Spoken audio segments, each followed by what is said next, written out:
Oh, welcome back, everybody.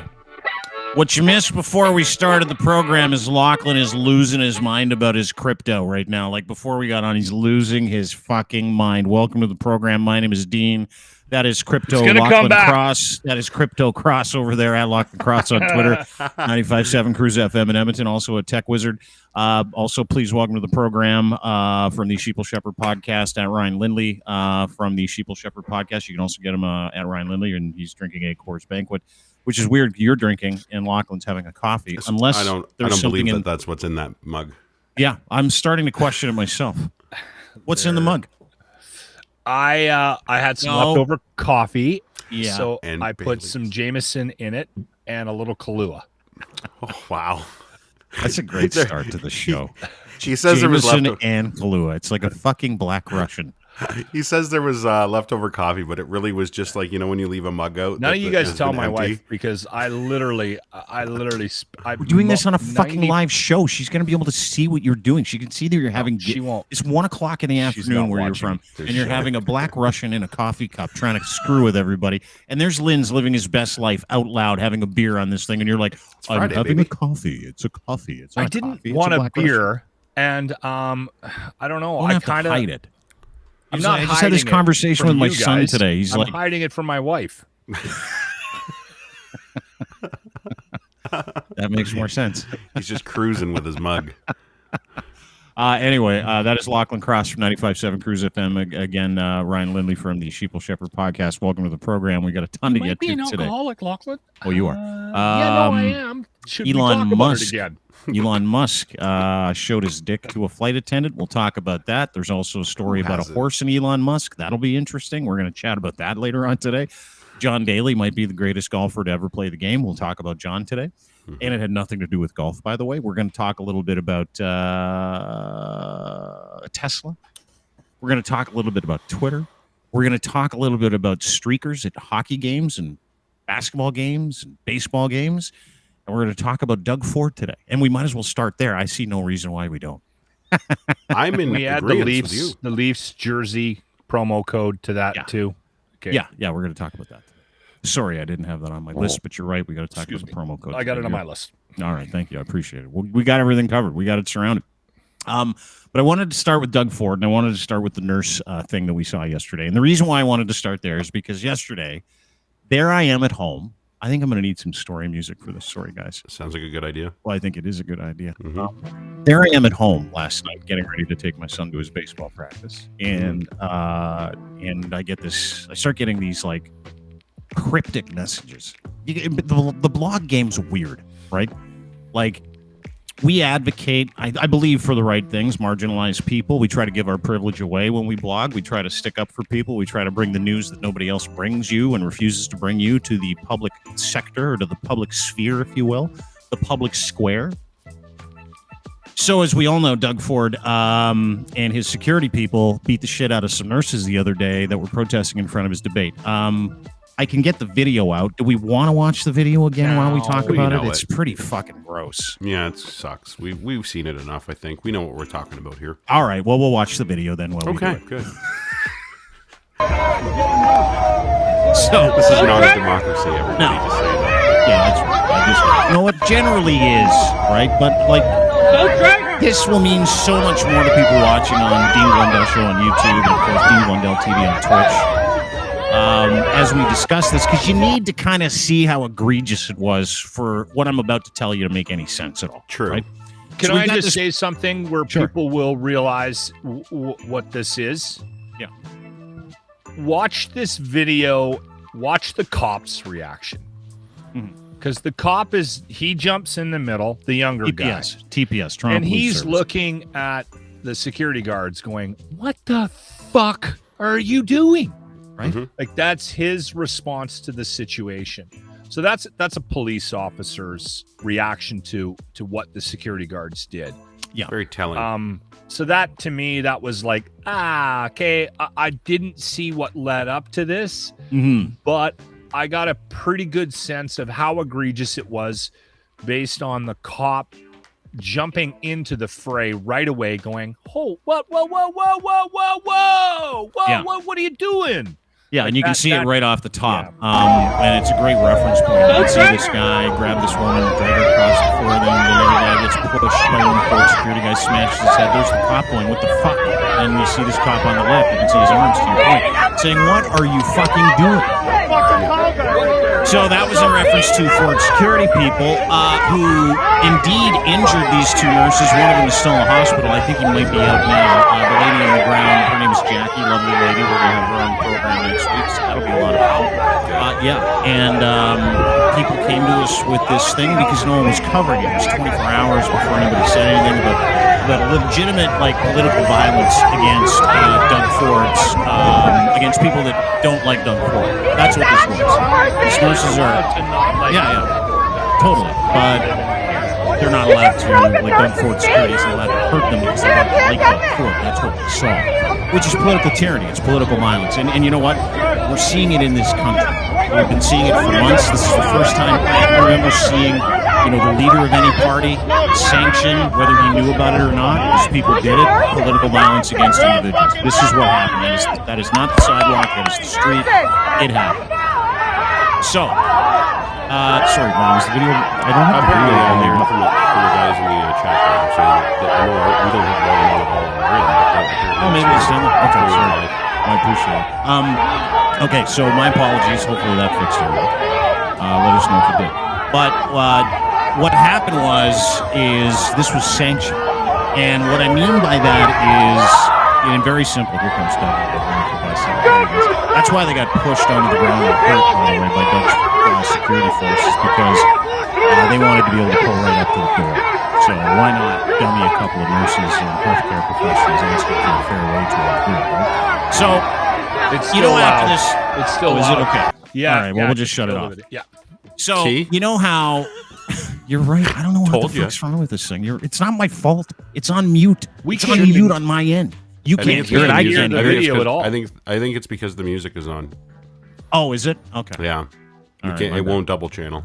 So effectively, Doug Ford security people push those nurses protesting for a better wage, right? Doug Ford security people, some OPP officers, and Doug Ford's communications department had alluded to the fact that these women had laid on the ground, that these people were in their way, and they were justified in using force in moving these nurses and hurting these nurses. Indeed, that is not the case. I got a couple of emails. Stuff started to trickle in. Like I said, in the blog game, everybody wants to tell you something, and they want you to do something for them and tell their story. So I vetted this story over the course of about 24 hours, and I finally got the legal go-ahead last night because I don't want to get into the details. But effectively what happened was this. This was the whole lead up to it. A couple of days, or in the days leading up to the debate, which is what that was, Doug Ford Security, which is comprised of Ontario provincial police officers, went to the building supervisor. We did a Twitter Spaces about this last night with Karima and Ryan, by the way. Went to the building supervisor / union member that managed that facility / property. The OPP then asked those people if they had permission to treat anybody they deemed a protester or in the way as trespassing. Now, what I found interesting about this is that the police asked union members and union reps that manage that building for permission to treat them as trespassers. Because what that does, according to Ryan, who joined us for the Twitter Spaces last night and worked as a private detective, so he understands these laws, it gave them the ability to use force. Is that not correct? Yeah, in Ontario, it's the Trespass to Property Act on private property is enforced by you as the business owner or the homeowner or the property owner, but you have to give somebody agency to do it on your behalf, and that includes police. You can't just have a private police officer that's off duty and working on the side for whatever act as a public police officer on that private property. You actually have to make them an agent of your property so that they can enforce, because the Trespass Property Act is a provincial offense in Ontario. It's not like a indictable offense where it's like a federal crime or what, like crazy serious. It's literally a civil issue. Mm-hmm. So they act as, technically they were like regular security guards like you see at the mall. That's how much power they have on private property when they're acting as security. they're not actually acting as police officers. So the agent of that building where the event was held had to give them permission to act on their behalf to trespass people out of the property. And as we see here, they've decided to use force to do that, which doesn't clear them. It's just like if I was a security guard or a PI still and went and I used too much force, it's assault. Like you can literally be charged under the criminal code for assault for what they did. So, but it happened on public property, which is really weird too, right? So I don't know. As you can see, it didn't happen on the sidewalk, right? Like they were talking about being able to treat these people physically. That's what the permission. That was my understanding, according to our sources. That's the permission that the Ontario Provincial Police went to the building superintendent managers and the facility managers to say, hey, listen, we want permission to be able to treat these people as trespassers. Are you cool with that? My source said, and I'm just reading this, he said, quote, the rep did not bat an eye. Well, of course he's not, because the fucking police are asking you for permission to do some stuff, and you're not going to say no to the fucking police. And those police are acting on behalf of Doug Ford. So this was sanctioned. The physical violence, the political physical violence that we saw Doug Ford's security commit against those nurses was premeditated, as you point out, Lachlan. Now, was it premeditated that they were going to hurt those nurses? I don't believe so. Not at all. I think the premeditation was just to have the ability to be able to hurt people if they needed to, which is what I'm being told and our sources are telling us and what we've taken a couple of days to vet, that this was planned. The idea that Doug Ford didn't want to have people around him that didn't like him, the idea that Doug is scared of these people and scared of this union. And by the way, let me explain something to you. Doug Ford muzzled the nurses union and every union of public servants in this country with the notwithstanding clause. So Doug Ford also goes to war against the teachers union and the nurses union and healthcare professionals on a monthly basis. He has minimized them. He has treated them like shit. He's frozen their wages. So to me, if I take all the extraneous stuff that I've seen Doug Ford say and do that's untowards towards our medical professionals, to me, that was like, well, of course he's fucking mad at them. Of course he wants to beat the shit out of them. Of course he wants to send a message. I can't go as far as to say that was his intention because it's a lie. I don't know that. Yeah. I if I said that, it would be me trying to hang this on him, but I don't have to because the video says exactly what we want it to say, which is exactly what happened, right? And that's the fucking crazy part. You know, I got some tweets and some messages from people that are connected to him, and I'm going to put them up and I'm going to show you them. I'm not going to tell you who they're from. This is from an intermediary from Doug Ford's media partner at Bell. Says, hey there, hope you're well. FYI regarding the nurse video from a close friend of mine. Yeah, it's total bullshit. I saw it happen. The woman actively laid down on the ground and wasn't hurt. She walked away 15 minutes later. I'm like, how about the dude that was shoved head first? Maybe dragging her on the ground was normal procedure. The gentleman's still in the hospital. Wild how the experiences are different depending. And then City News put out an article on it, seemingly to legitimize the story that we originally put out. And to the gentleman's credit, who's actually a very good friend of mine, he said, thanks for this. And I'm like, yeah, no fucking problem. But they tried to, and that's like one of several people that tried to get to me to say that's not what happened. And I'm like, fuck, I'm watching the video, you stupid fucks. Of course it's what happened. Of course we saw it happen. And then to get the backstory that it was premeditated, or at least they wanted the ability to do what they did to those people. Mm-hmm. Is that a regular occurrence? Like, well, no. I've never seen political violence like this from anybody in Canada or in this province.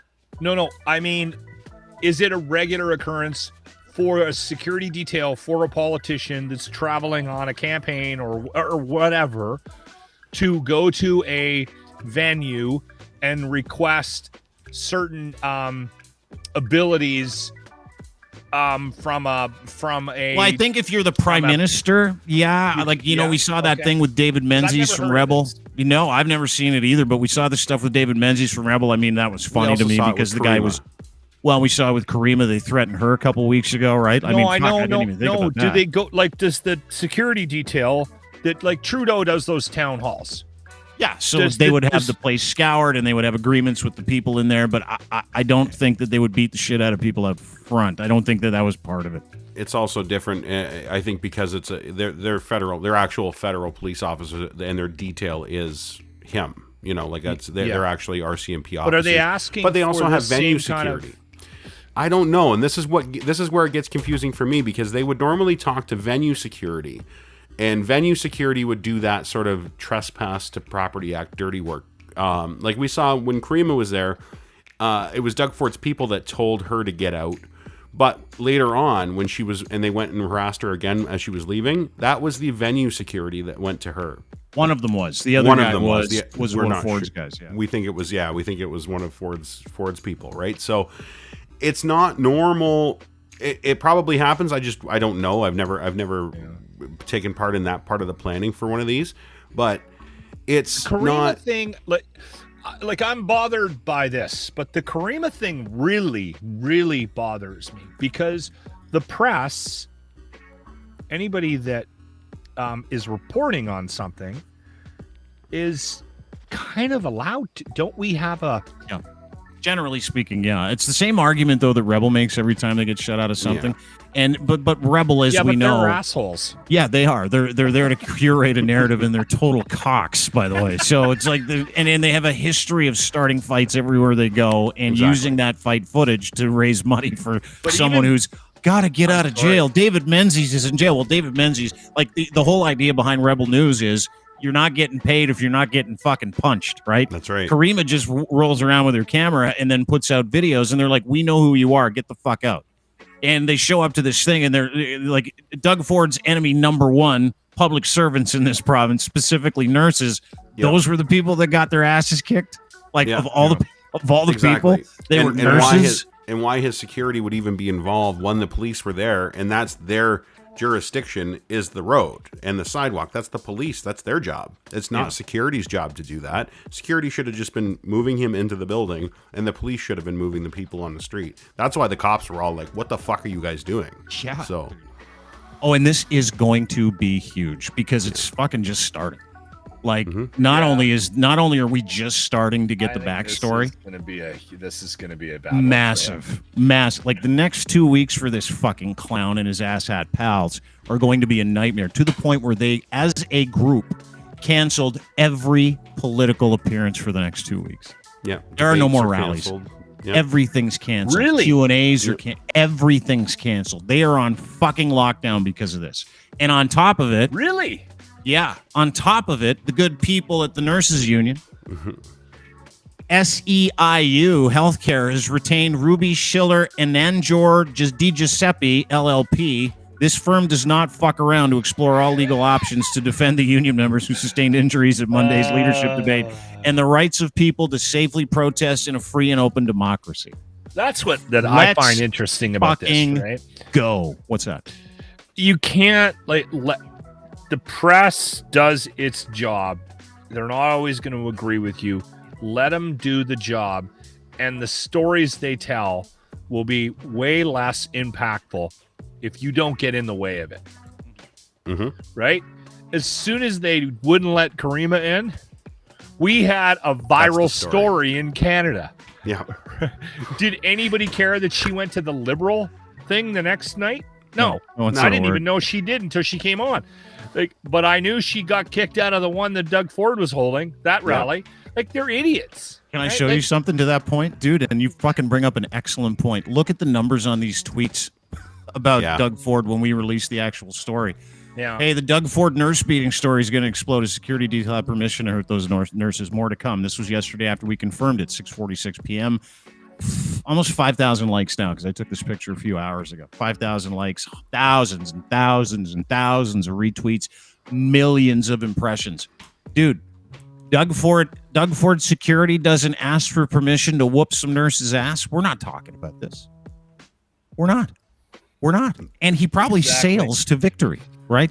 Now, we've entered this into the public forum as my friend Lori, the nurse, and I give her full credit. We deserve none. All we did was kind of amplify it, and we look at ourselves like we're here to amplify voices that have a hard time amplifying their voices. That's what we've created. That's why we're here. We're here for the greater good, and so it was important. But Lori did this, not us. She's a nurse, and she's a fucking voter. And all these nurses, like, there's a couple unions you don't fuck with. The nurses union is one of them, and they've been trying to fuck with the nurses union for a long time.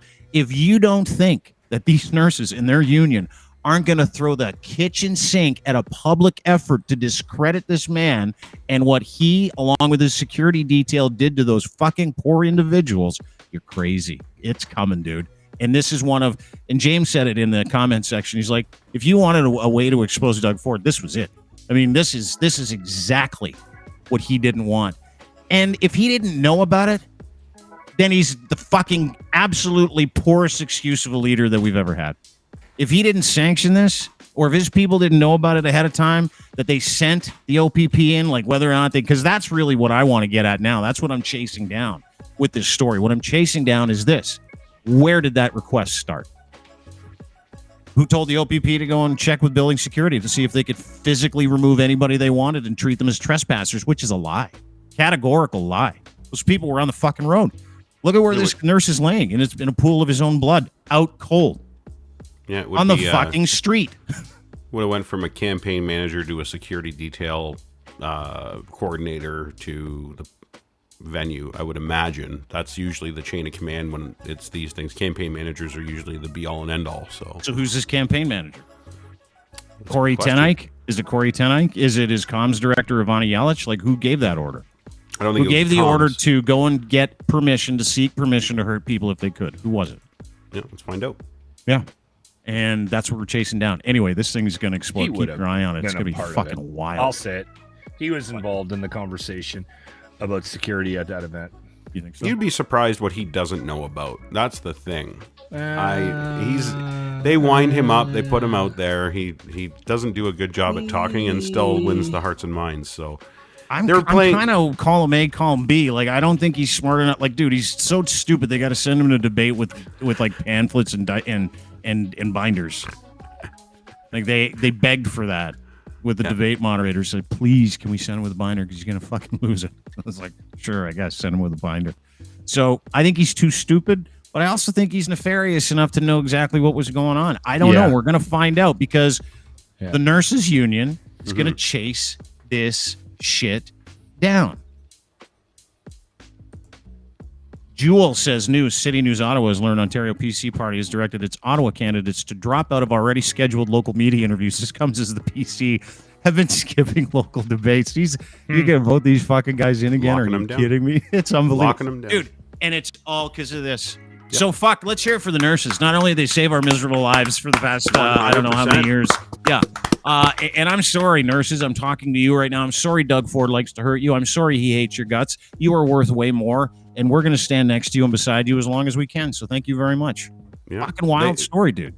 Everything was already on. Like, we literally had broken down, on fire hospitals before the pandemic started, and they still made the best out of that situation. And it was broken before the pandemic, and we really fucking broke it and found out how broken it was. Now they're the subjects and victims of political violence in Canada.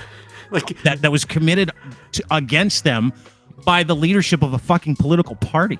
Yep. That is political violence, dude. That's the shit we see in third world countries. Mm-hmm. That's what we're looking at. That's what we're talking. Nobody's saying that today. Nobody. And I'm not I don't overreact to shit.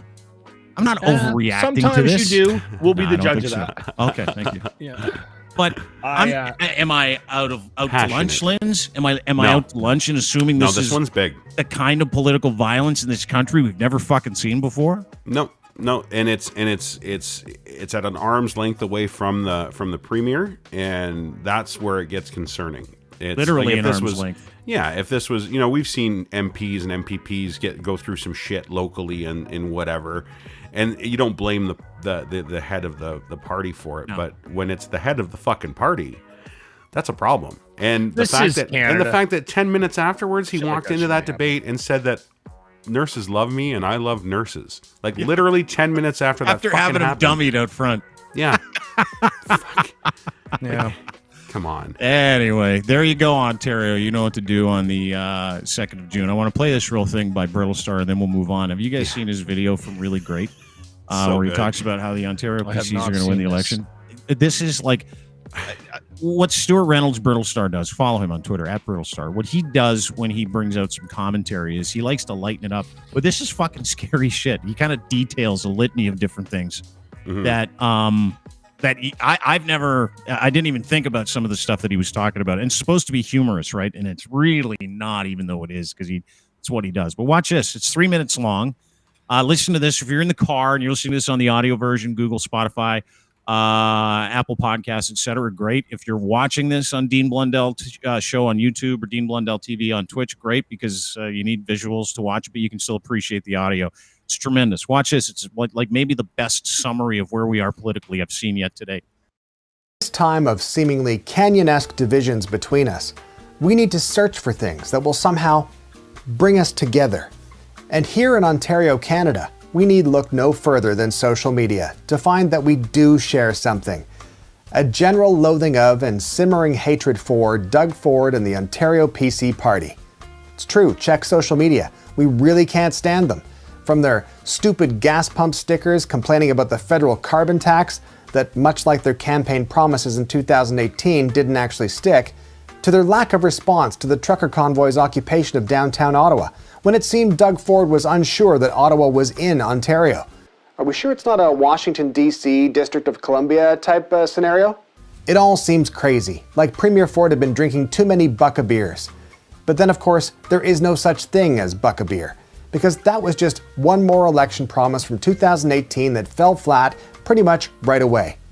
Even brewers of the cheapest beer in the province were like, no, even our crappy beer needs to cost more than that, and it's just water that's been sitting in a hockey rink.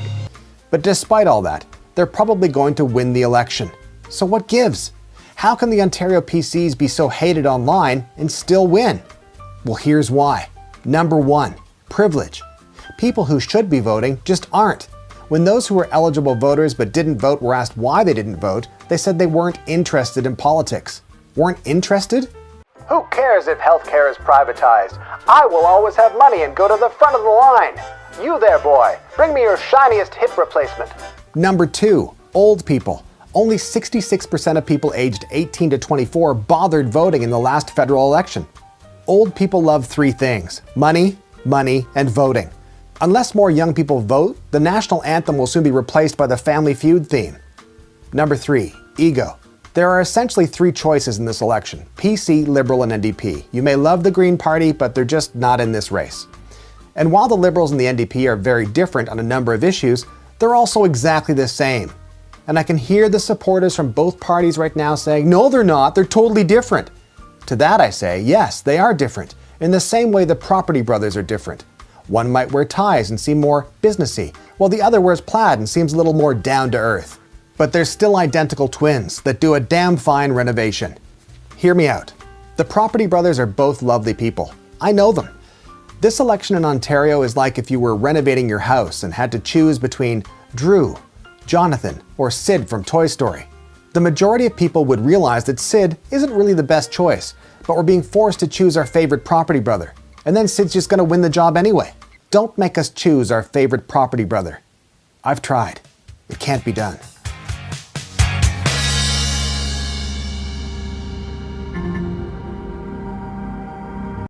There you go. There you He's go. smart. Isn't he He's fucking smart, great? eh? It's Yeah. a great analogy. Well, he's just got a way of spinning it and helping you understand what's going on through like just everyday shit where you're like, oh, I get that analogy. Yeah, that's exactly what that's like. It's like the Property Brothers thing where you got some douchebag and then two other people that are exactly the same. So yeah, I mean, he fucking nailed it. And just even talking about broken promises and the things that never happened, like the buck of beer, which is fucking still one of the most ridiculous things anybody's ever heard. And he won on it. Like that was like he fucking landslide victory on buck of And beer. what's his so big thing now? Traffic. He's going to win on traffic. You guys. no, know his it. big bacon and thing is eggers. being allowed to beat some nurses, dude. Don't you forget about that. He's Bacon going and to win egger. because he's going to take care of the traffic situation in Ontario. I'm telling you, he's going to win because of that. Yeah, Shaving 30 seconds off of our commute with a that's how $10 much. billion 29 highway. seconds. That's how much the $4 billion not a joke. highways. It's 29 seconds you're going to save going from point A to point B on that highway, and took money away from autism, took money away from healthcare, took money away from mental health. Literally stole money from people that needed it so he could build this highway. And you wouldn't believe the list of construction companies that got money for it already. It's fucking all his pals, all the donors. It's fucking great. And that's the other thing. He's been able to fucking rob us blind, and everybody's like, fucking unbelievable. There's also a great infographic that's floating around about who owns property along that 413 that is being proposed. Mm-hmm. And it's all those developers that own the land along the way that can now make it a viable place to make commercial properties work. Like it never ends with this guy, you know? Yeah, it's incredible, dude. The grift is strong with this one. I know he's in a lot of trouble, but I don't know if it's the same kind of trouble Elon Musk is in. A report in a news story surfaced yesterday that Elon Musk reportedly paid $250,000 to cover up sexual misconduct. Did you guys read about this? I did. This is the one with where he offered to buy her a horse too. Yeah, he whipped out his wiener on a SpaceX flight or something. So you don't want to have sex? Can I still buy you a horse? Where did the horse thing come from? Tell you. According to the Verge, SpaceX paid a flight attendant $250,000 to ensure she didn't speak out or sue the company after Musk allegedly exposed himself and propositioned her for sex. Musk says it's utterly untrue. Of course he does. According to one of the flight attendants on a SpaceX corporate flight, the alleged victim worked as a crew member during one of the flights. The attendant told her friend Musk asked her for a full body massage in his cabin on his flight, by the way, which, as you know, as most CEOs do with flight attendants on their private jets. Hey, wouldn't mind giving me a quick rub down in the back, would you? I guess not. You're the boss. I'll rub your back. Musk asked her for a full body massage. Reportedly, this was not unusual. Oh, the old Epstein tricks. And SpaceX had encouraged the attendant to get a massage license. During the massage, Musk allegedly removed the sheet that was covering the lower half of his body, showing her his erect penis. His erect penis.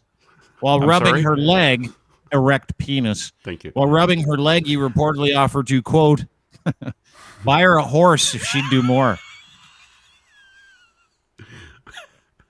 The story notes that the attendant rode horses. Okay, so she was into horses. It just wasn't a random thing. Just right.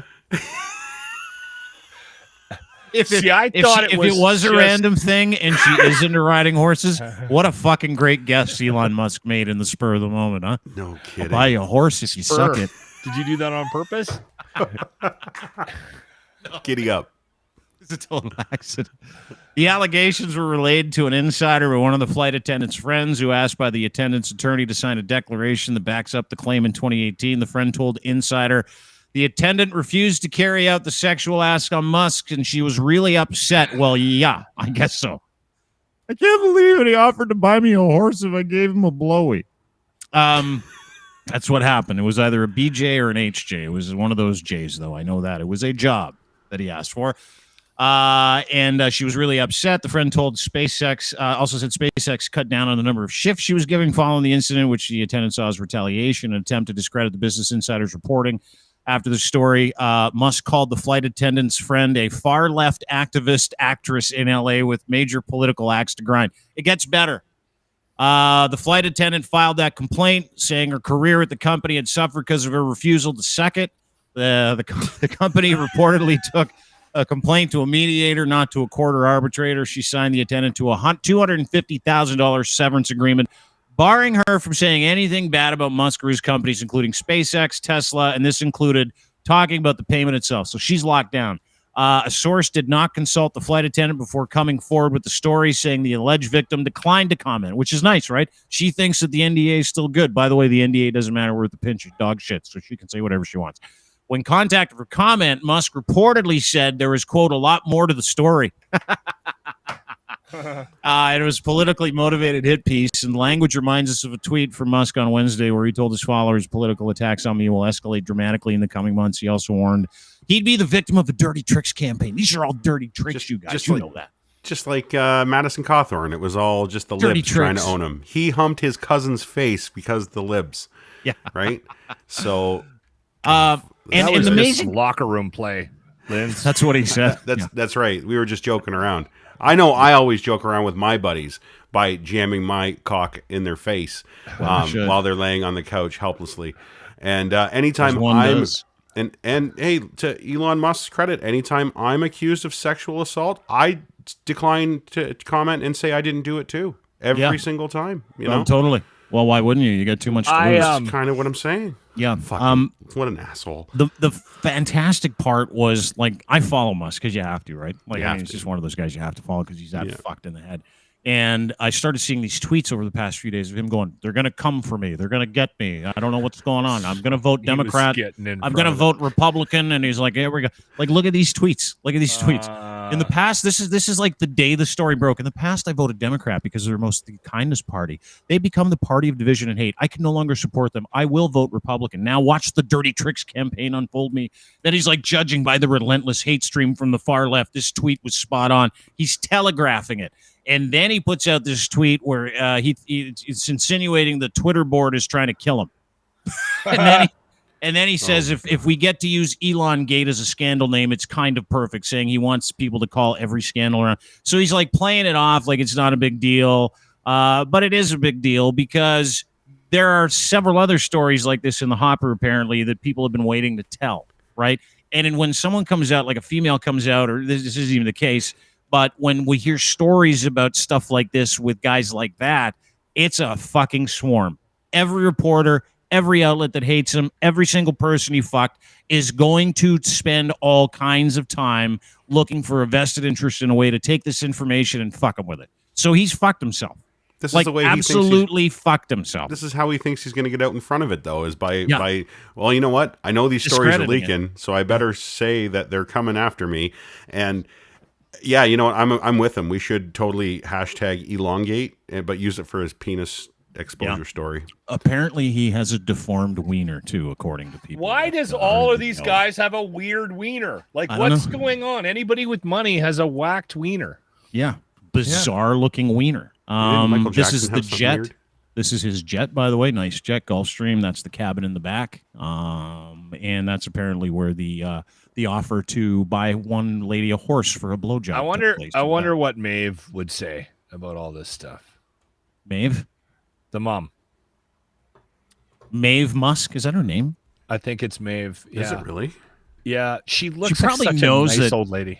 Dude, she probably like Elon Musk was full on incel when he was younger, right? Before PayPal hit. Like he was a full on virgin.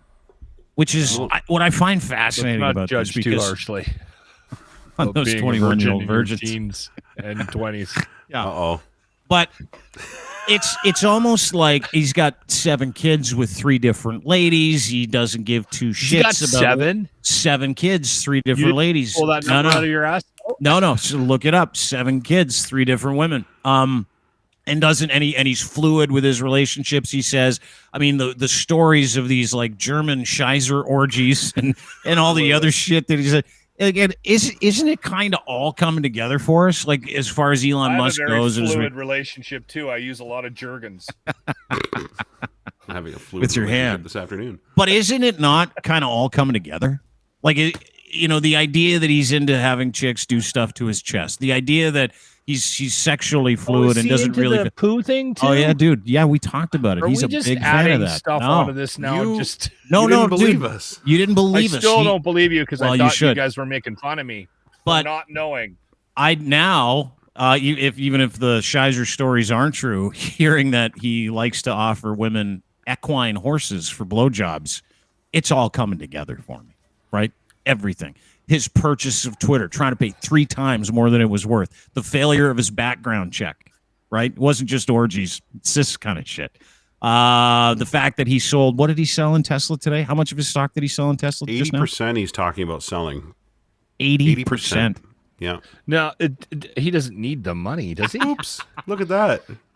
It's lost 1/3 of its value in the last month since he started trying to be Mr. Tough Guy, take over Twitter and prevent everybody from saying anything bad about him, which is really the whole goal here, right? Like he is such a weak-ass individual and he is so fucking soft that he launches these grenades from his Twitter account and everybody in both industries is screaming at him, like SpaceX and, of course, Tesla. They're going, dude, you're fucking us. You're fucking our share price.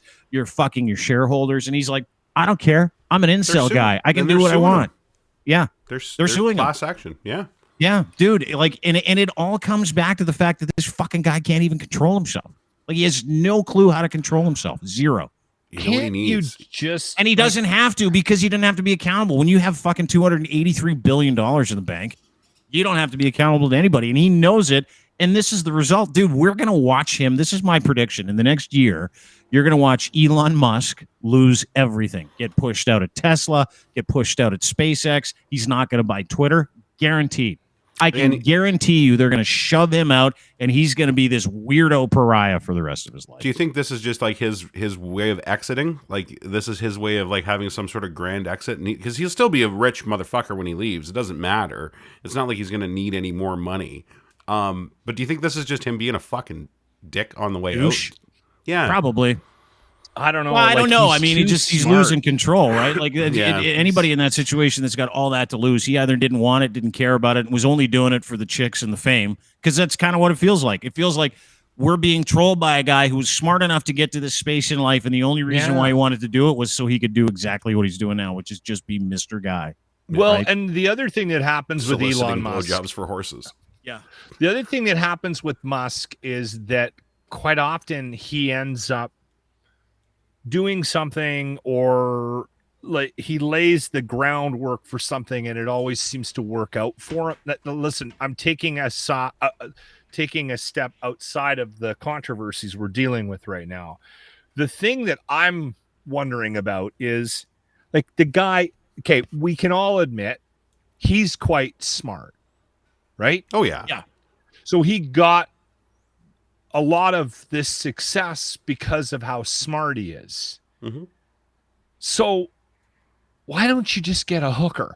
Like, I don't understand why he's doing this. That's why I'm baffled by this. Like, I know that sounds awful, but I hear that if you get a hooker, she's probably just going to come over. The exchange will take place. Then she leaves, and it might not end up Yeah. on the Well, you pay a nightly hooker news, to but if- leave. That's why you pay sex workers. You pay them to have the experience and to not be around them Wouldn't after it the seem experience. like a bad idea to offer to It's a buy a contr- horse for the girl that got a job from the airline that It's- puts the staff on the plane? Like, I don't understand how somebody so fucking smart could be so fucking dumb. It's about control. Karima just said it in the comments too. It's about power and it's about control, Locke. And yeah, you're in control, I guess, when you're a John, but at the same time, you're not hoarding that power over somebody. You're like that's an agreement. This is like the thrill of the hunt for these fucking weirdos. That's why guys like what's his name, Jeffrey Epstein, and it's all about control. This It's is all about total power. Epstein shit. Like, I don't even know how old this young lady is who was offered a horse for a beager. I have no idea. But a massage on the plane in the back of his cabin by his flight attendant that worked for SpaceX. And then on top, like, dude, it's the same fucking thing. I don't know how old she was. I don't know if she was disenfranchised. I don't know how she came to be hired as a flight attendant. I have no idea. But I mean, dude, this guy has pretended for the past, I don't know how long, to be Mr. Guy. You know, I'm here advocating for all the rest. He advocates for nothing other than his ability to continue to be a fucking delirious loser. That's legitimately it. And it's fucking fascinating because all those crypto bros, all those guys that are out there cheering for him, that's what they're cheering for, because that's the life that they want. They share the same values. Like, hey, a woman's job is to rub my back and give me a beager when I ask for it. That's the incel fucking mantra. Let's be careful right? here. I'm hard on the crypto, and I'm not like that at all. I thought you were just going to say you were hard. And talk about how out of touch he is. Like, think about this. And I'm not disparaging flight attendants, but how much do they make? Does you think she has a stable to put this? She probably lives in like a fucking basement apartment somewhere. She's going to bring a horse home, or right? And where are you going to put it? yeah, that's what I mean. Like, Horse? I would say sure. Maybe a pony. Maybe a pony. She could maybe a probably keep petting in zoo. one of those midget ponies. the back. Those little. Yeah, those little guys. Yeah. Ah, man. They're fun. Ladies and gentlemen, please welcome to the program. Fella I used to work with for about 20 years. 15, I would say 15 years. Please welcome former radio superstar who just quit his gig because why the fuck not? Mr. Adam Ricard, ladies and gentlemen. Adam joins the big show today. Elon's just giving out horses, eh? Yeah. Yeah. Did you hear that? Nice. Yeah. Did you hear that? That's when I came in was why not just get a hooker? Fucking words to live by if there ever were. I'd probably give him a tugger for a horse. Yeah. You know, Yeah. I'd sell the I horse. don't but want a horse, yeah. but if we Right. could talk about, like, I don't Cash know, something equivalency? with some horsepower. Is there a cash equivalency option, Elon? Hey, You how can about rub one of my those thigh. fucking Tesla? Yeah. I take she an SUV Tesla. He apparently, as part of the deal, gave her a Tesla as well. He's like, I'll give you a car, flamethrower if you want one, and 200. Fuck, I want one of those flamethrowers. Twitter stock. I do too. It's the only thing. Anyway, Adam Ricard joins us. He is a good friend of mine. I've known him for how long have we known each other? I started at Edge in 05. So, 05? Okay. Yeah. So been a minute. I left. Yeah, I left in 14. When Was it you were 14 or asked to 15? leave, was it you left Hey. or they said? Yeah, He decided to leave after he was asked to go. Yeah. they pointed That's to what the happened door. to all of us. Yeah. It's all of us. Yeah. It's all happened to all of us. Yeah. But they pointed me at the door in 2015 after a good 15-year run. Had a good time. Bob's your uncle, Helen's your aunt, whatever. Now I worked with you at the Edge for it's got to be 9 years then, right? Yeah. It was quite a while for sure. Yeah.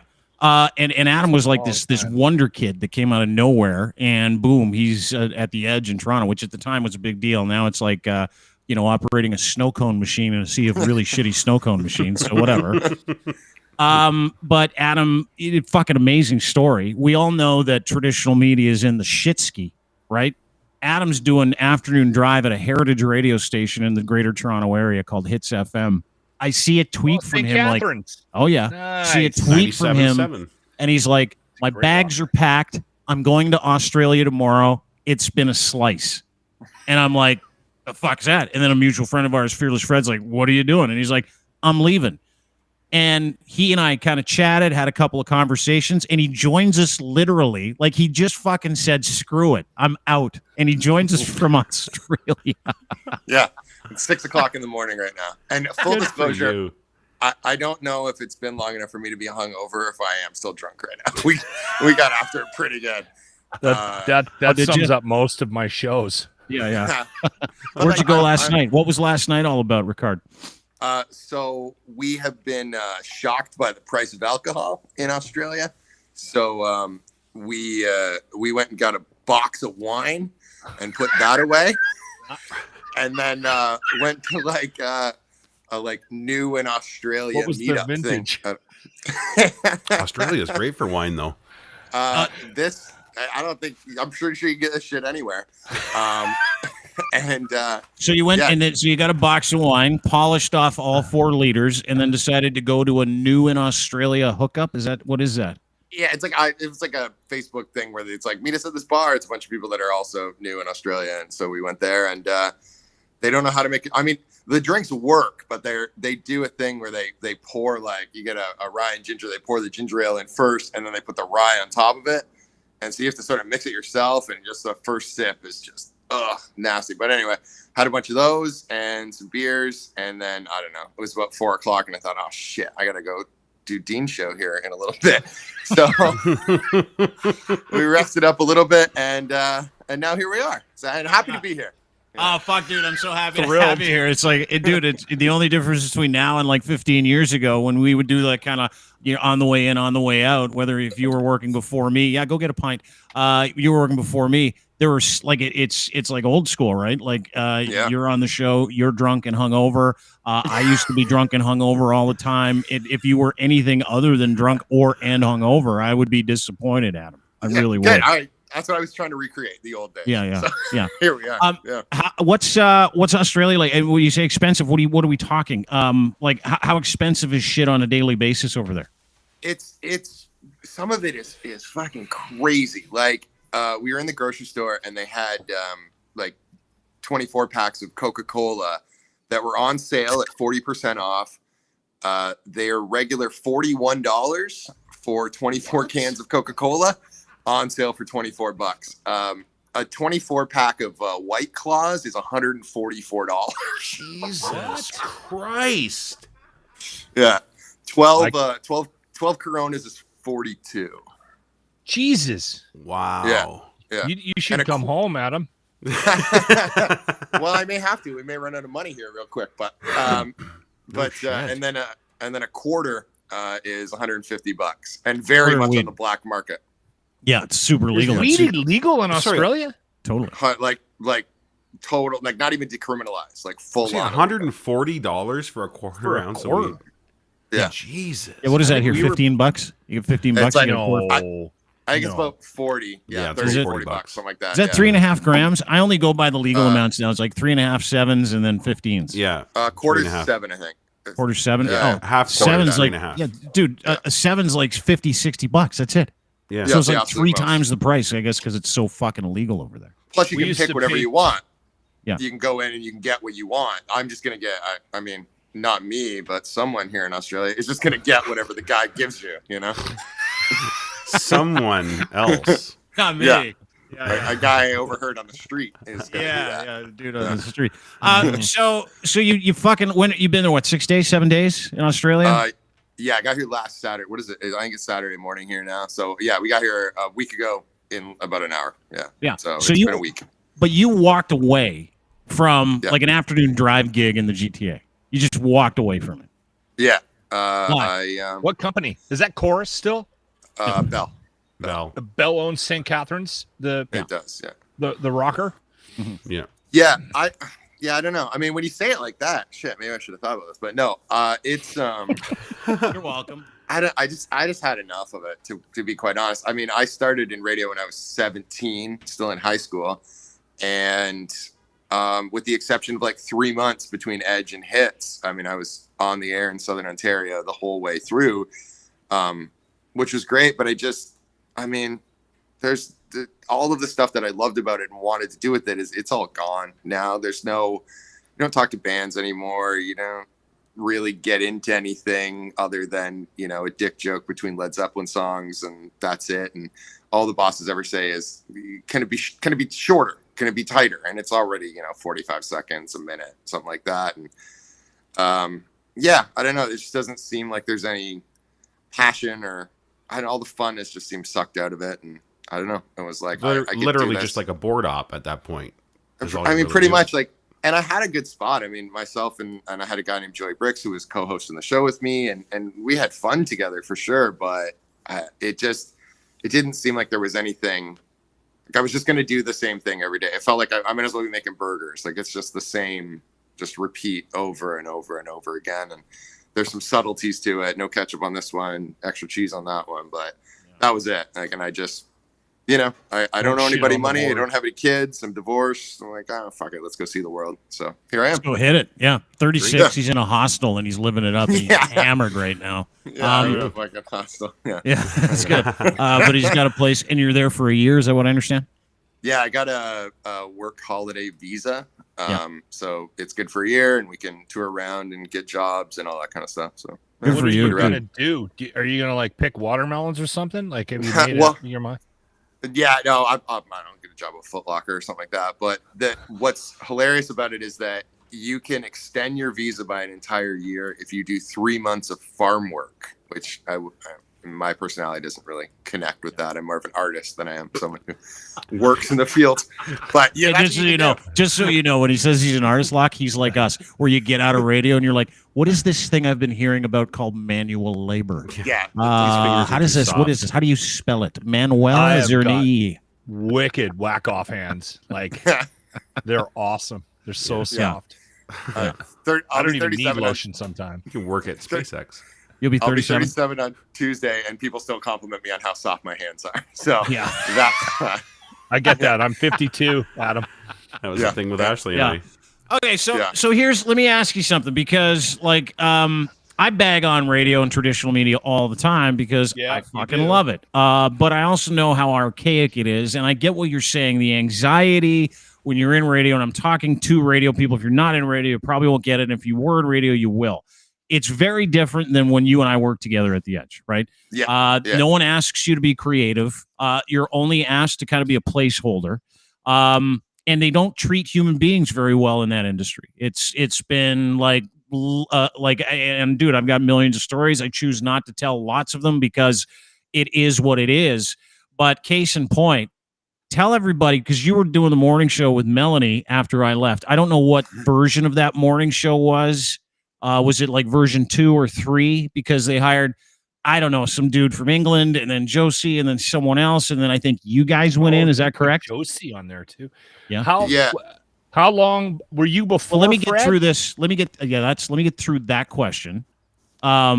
And then, sorry, yeah, were you before Fred? Maybe just a good answer. Like, what was the chronology of your morning show at the Edge? Yeah, it was Fred and Mel, and then they moved Fred to do the Q drive show, and they put me on with Mel. But originally, the plan was that they were going to keep Fred and Mel together, and I was going to go to the Q drive show. Mm-hmm. And then I chased the money after they put it in front of me, and I went with that instead. So it was. I don't know. I don't remember who followed you immediately. I know the day after you were gone, they put me on, and I got to sit there and be told what an idiot and homo I was because I wasn't you. That was me. I didn't even know that. Did you? Got so the day I left, they put you in, and tell me about that experience. Yeah. Fuck no, I didn't. I haven't listened since I left. Just backsell the songs and don't say anything about the fact that Dean's gone. Just backsell the songs and don't say anything about the fact that Dean's gone. That was the thing. That's what I had to do. And the rumors obviously were out there, and I did it for a couple of weeks of just, hey, that was the White Stripes, and it's 14 degrees, and here's whatever's next. And people were not happy, and it was definitely my fault that you were gone. Mm-hmm. And so that was not fun at all. And I don't remember who was in after. And then, Josie and Dominic did it for a while with Greg B. Harrell. And then I think it was Fred and Mel after that. And then I was on with Mel for a while. And then they gassed me in August of 2018. Tell everybody the story, though, because like your firing is, dude, like Locke, you've heard great radio firing stories, right? Yeah. Mine's very anticlimactic. I went to LA, knew I was going to get the pump, said I'm not driving down there to get fired. It's not worth the gas. They're like, we'll call you at 9 a.m. But like I engineered my way out. I could care less. But tell everybody the story about how they fired you at the Edge. This is fucking awesome. I didn't even know it until like 2 days ago when we were chatting. Yeah. Yeah, so they asked Mel and I to put together, and Mel's awesome. She works at Indy and such, but they asked us to put together sort of a plan. This is the beginning of August for what September, October, November would look like for the ratings period that was coming up. Like just sort of, we had a newer boss and they wanted to sort of get an idea of what we were going to do. And so we laid everything out, had this big sort of presentation of like, all right, we see this happening. We've got these concerts. We'll do giveaways with this, and we're going to do these things and blah, blah, blah. And these events are happening and everything. And that was the Wednesday. And then literally 24 hours, almost to the minute later, they fired both of us and then used all of that stuff during the ratings period. Oh my God. Yeah. Really? Yeah. Oh my God. Yeah. Yeah. Home run. It was the best. Right? It was the best. Yeah. So you're bitter. Why? Yeah. I mean, quite honestly, I'm in the long run, I was very happy that happened. In the moment, it seemed like the most devastating thing that could ever happen because my dream was to work at the Edge. That's all I ever wanted to do when I was a teenager and a kid and stuff. I wanted to work at the Edge. I could interview bands and hang out, and it would be cool. And that's all I ever wanted to do. So when that sort of came to an end, I was quite devastated by the whole thing. But in the long run, to be out of it I'm much happier now. Yeah. Yeah. Was I nice to you the entire time that I think I was. I mean, was I nice to you? I think I was nice. Don't I hold back. Really nice. Yeah. Yeah. Quite honestly, it's a conversation that has often come up where people will go, they have their thoughts on Dean, and I go, oh, yeah, okay, that's right. He was always very nice to me, and that is actually true. I felt like I got in the door at Edge because I was an intern and then an evening guy right out of high school and sort of still in high school at Y108, and Alan Cross was the program director there, and he became the PD at Edge, and he sort of brought me along with him as sort of a jack of all trades. Like I didn't really have a job title when I first started at the Edge. I produced the afternoon show, which was really just to opt for Bookie because he didn't know how to run the board. And then they just kind of dropped me in wherever they could. I started doing overnights, and you were really sort of the first person that was like, hey, maybe this kid is worth paying attention to, and maybe what he's doing in the overnights is actually pretty good. And then when Jason left, you let me sit in the room with you guys, and you and Todd and such. And I learned a ton doing that. So there's quite a bit of the fact that I had any kind of career, very much that I owe to you. Yeah. Although the first time that we ever went to an Edge event after I started working there, I got quite intoxicated. I was 19 years old. And I came up to you and I was like, Dean, one time I came in the studio and I went back when you were doing the morning show and I didn't work there and I was just a teenager. And I was like, I'm going to be in radio someday. And you're like, hey, kid, maybe we'll work together someday. And you were like, your breath is fucking terrible right now.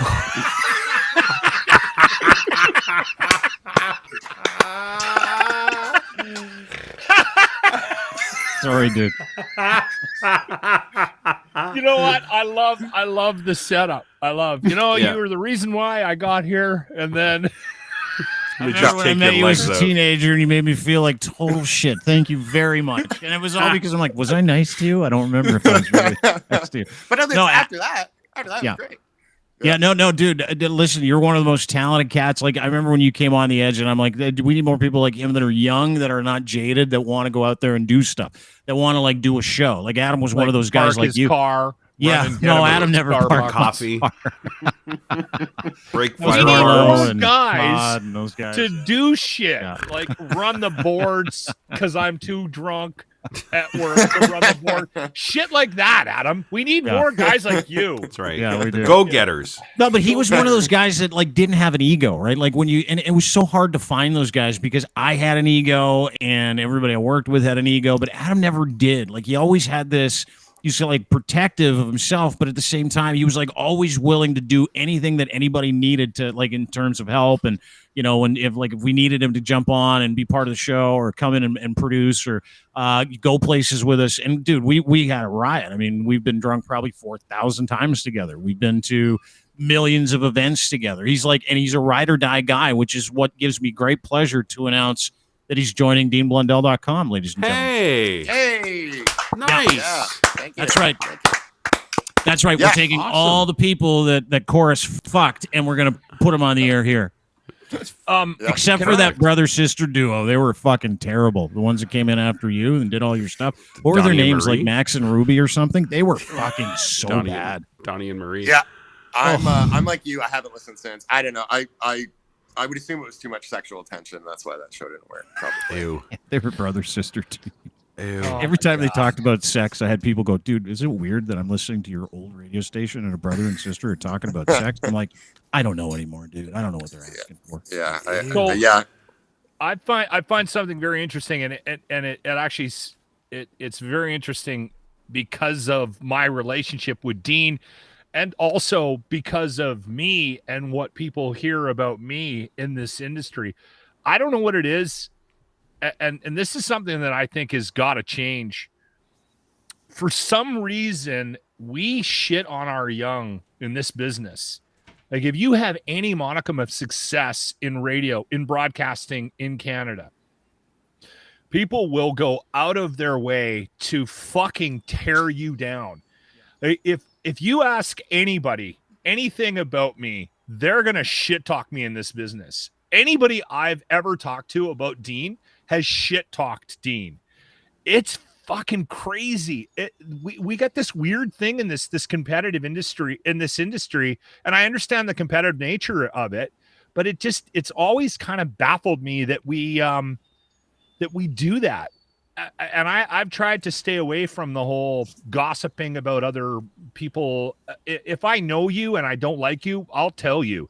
If I don't know you, I'll be honest. I'll leave it off the fucking table. But that's one thing about being on this podcast network, Adam, that is very, very different.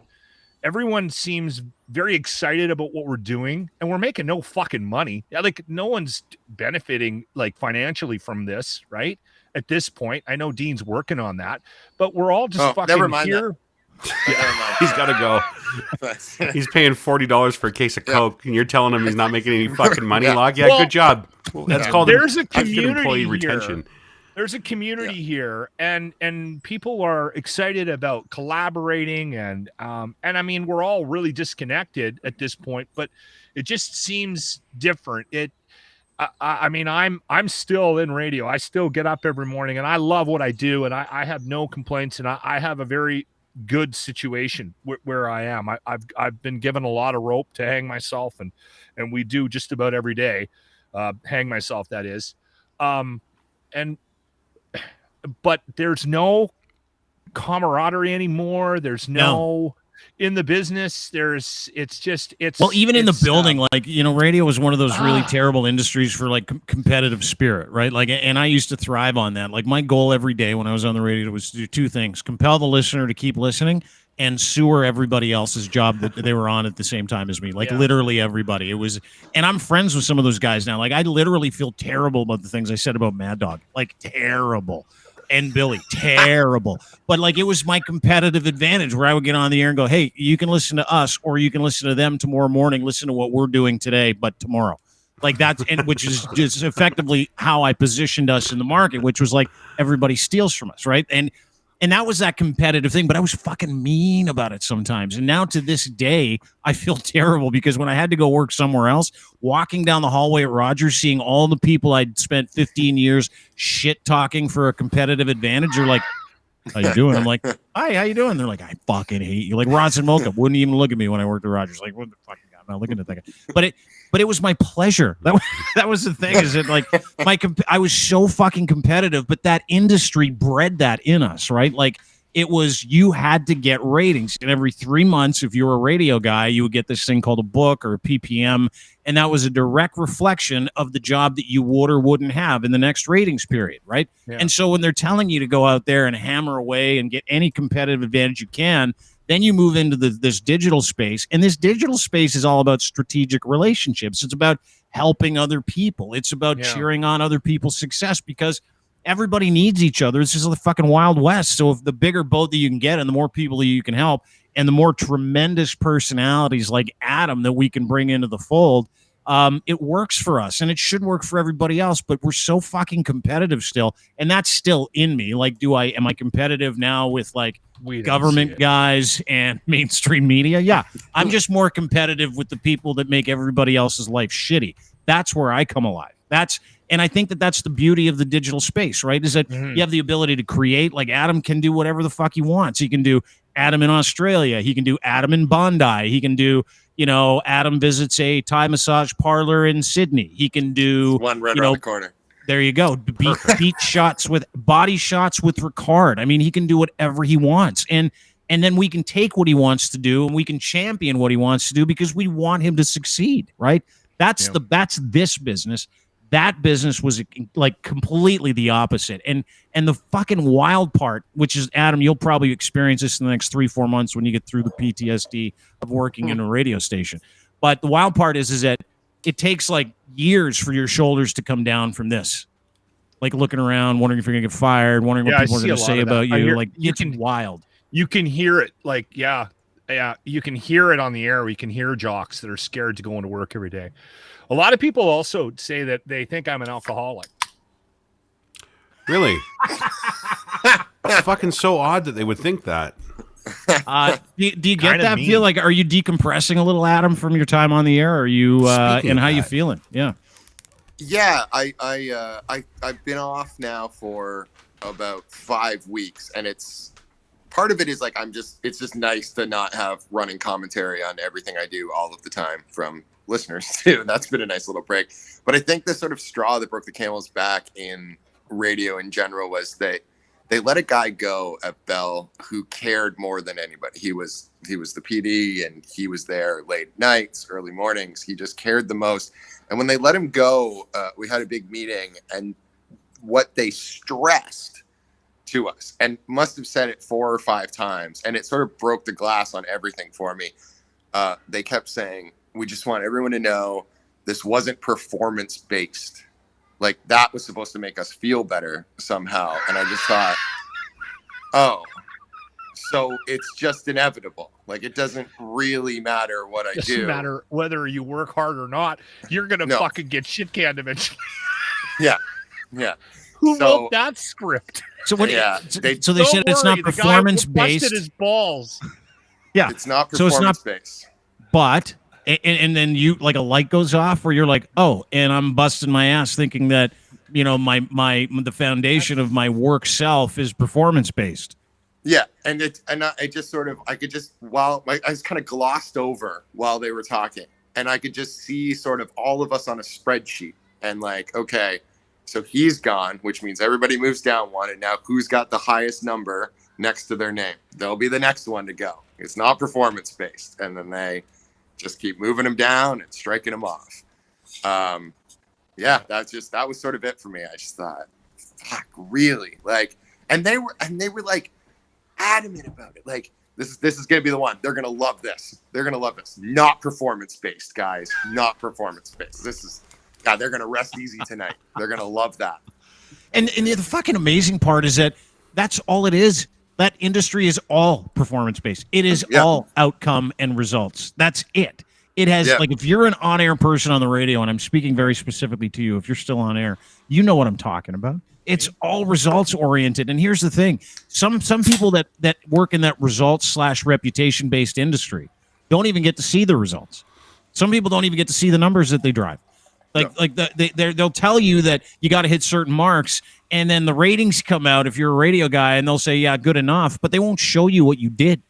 They hide those numbers from you because they don't know what to do with them either. That's the fucking amazing part to me. Is it, they're not partnering with anybody in the industry. They're not, no professional development. There's nothing, like zero. What do you say? Nothing. I think they know it's all bullshit. So how are you supposed to feel good about, people around you getting fired for things that weren't performance based when all they tell you in that industry is it is absolutely performance based? Yeah. Like, how do you get excited to go to work? And that's the thing too, is like, we were in a really good spot. Like when I first started there, like, I don't know, I would have started in December or so. And by the early spring, the Biggs and Bar show left, which was another heritage show I've been on for years and years and years. And so again, I got to do the same thing that I did the day after you were gone, where I had to go on there, and it was my fucking fault again that they were gone. And then Sorry. There you go. And they were like, we just need you to do 2 weeks, and then we're going to have a new show. And that turned into 13 months where I didn't even get a pay bump or anything, just driving in at 4 o'clock in the morning to do a show where everybody called me home. You know what happened during that time? Don Cherry, okay? This is a real fucking story. Don Cherry did a shit where he got canned, right? Mm-hmm. And I went on, and literally I was just like, I was surprised they let him go in the middle of the season. I thought what they would do is just go, all right, that's Don again. When we get to the end of the year, we'll just sort of have him gently retire. And that'll be it. Don will be out and he'll be gone. I had a guy attempt to file a complaint with the Niagara Regional Police for treason because I talked shit about Don Cherry on the radio.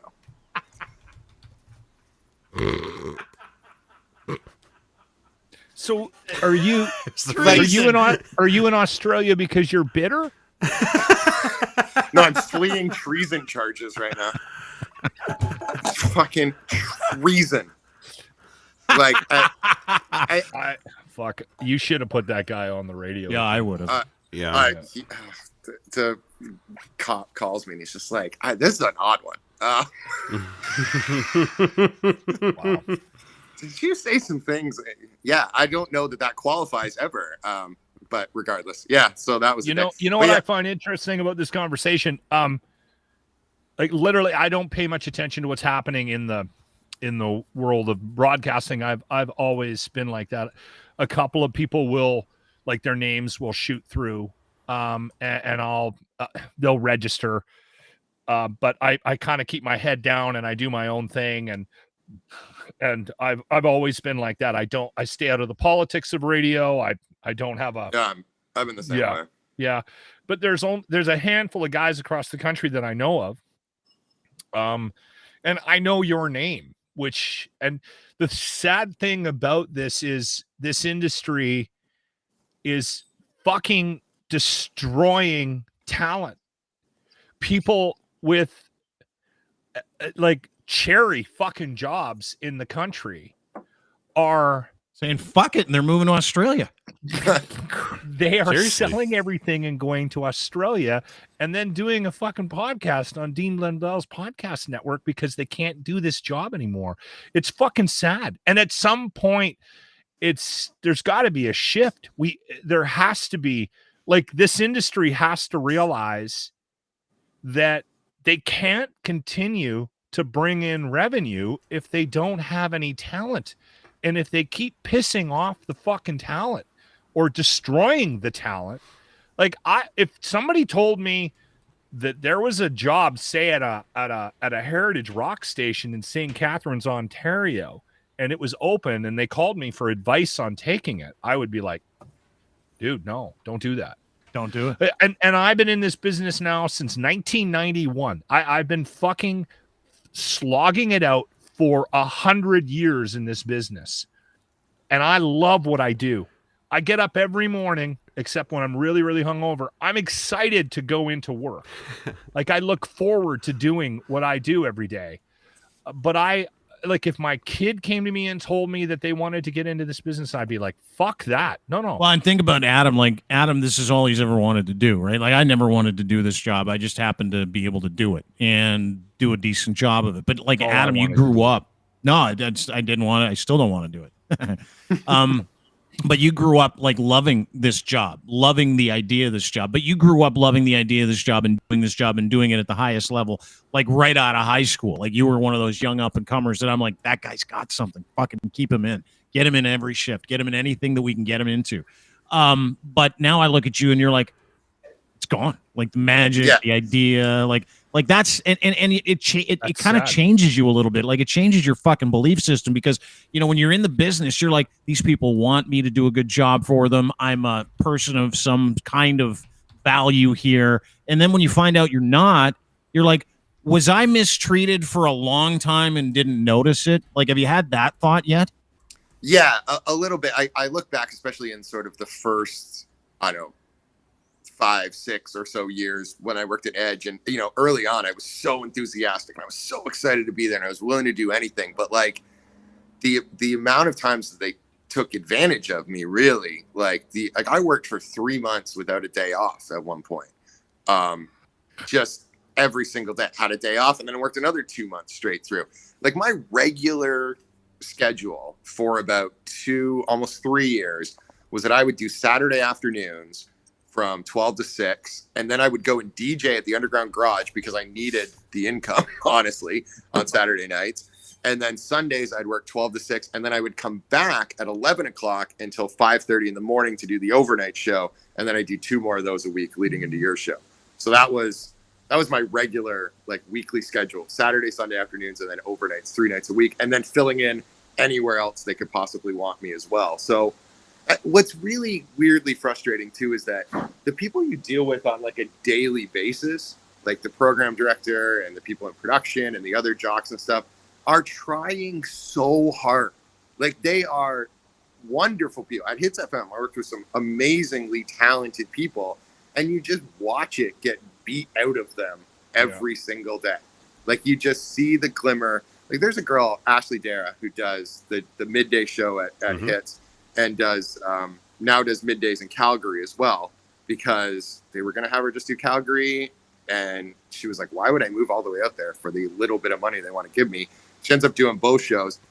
One of the most talented people on the radio is so excited about doing it.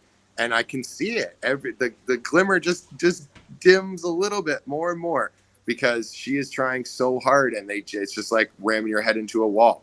Exceptionally talented, but it's just, it seems inevitable for all of us that that passion that I had when I was 16, and I was like, I'm going to be like that kid and almost famous. I'm going to interview bands, and it's going to be fucking awesome, and I'm going to do all this cool shit. And then it turned into just dick jokes between Zeppelin songs. Which isn't bad either. You love it is what it is. Right? Yeah. Standard, though. Ryan, you had a question? Sorry. No, I was just going to say, it's like, how do you figure you're going to make anything out of this industry now when what you do and the product that you are isn't the main product? You're literally working for cell phone companies now, and the cell phone companies they don't care about you. It's literally a place for them to advertise their other services, and that's all it is. They don't give a shit about what they're putting out. So Locke has a bit of a different scenario right now, because his station is not owned by one of those. And they're still producing good music. I literally stream. I live in fucking Hamilton, and I stream Edmonton fucking radio station when I want to listen to just normal radio, because that's what radio was like here 20 years ago, is what Lachlan does, and it's fantastic. And I just don't see why anybody, and I agree with Locke, if my daughter came to me and said that that's what she wanted to do, I'd say, the hell you do. Be a hooker instead. Get a podcaster, be a hooker, like whatever.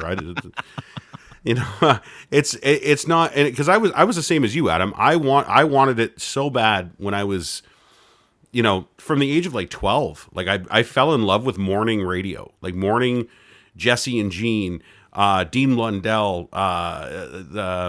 Humble and Fred, like those guys, like those were like the guys that I was like, fuck, I want to do that so bad. And I had a chance to possibly pursue it, and I had somebody that was in the industry say, don't do it. It's not going great right now. It's not going the way you think it's gonna. You're not gonna have a good time. You're gonna end up at some fucking behind a microphone in some fucking podunk fucking nowhere doing bullshit. I'm like, yeah, I might still want to do that though. They just laughed at me, right? I'm like, yeah, maybe maybe I should. And I did. I pursued something else. Saved your life. They really did, because now I know you. I loved every minute of it. I love those shitty little towns, fucking queuing up, fucking records and fucking. Oh man, carts, tapes. Yeah, this is a great business. It really is. What's happening right now? You met the wrong guy, Ryan. I think you would have been great. You would have been fantastic at this. What's happening? I get the booze now, part down. Apparently, everybody in radio is an alcoholic. That's great. Or a pot smoker. Like, everyone's got a good substance abuse problem. It's fine. Yeah. The one Adam and I literally have been drunk 4,000 times together. Pretty good. At least. Yeah. At least. The thing about this business is right now is it's not being given the support it needs. Adam's right. There's still talent out there. There's still people that love doing this job. There just isn't that group of people up there that's feeding the flames. That was my point. That's helping it.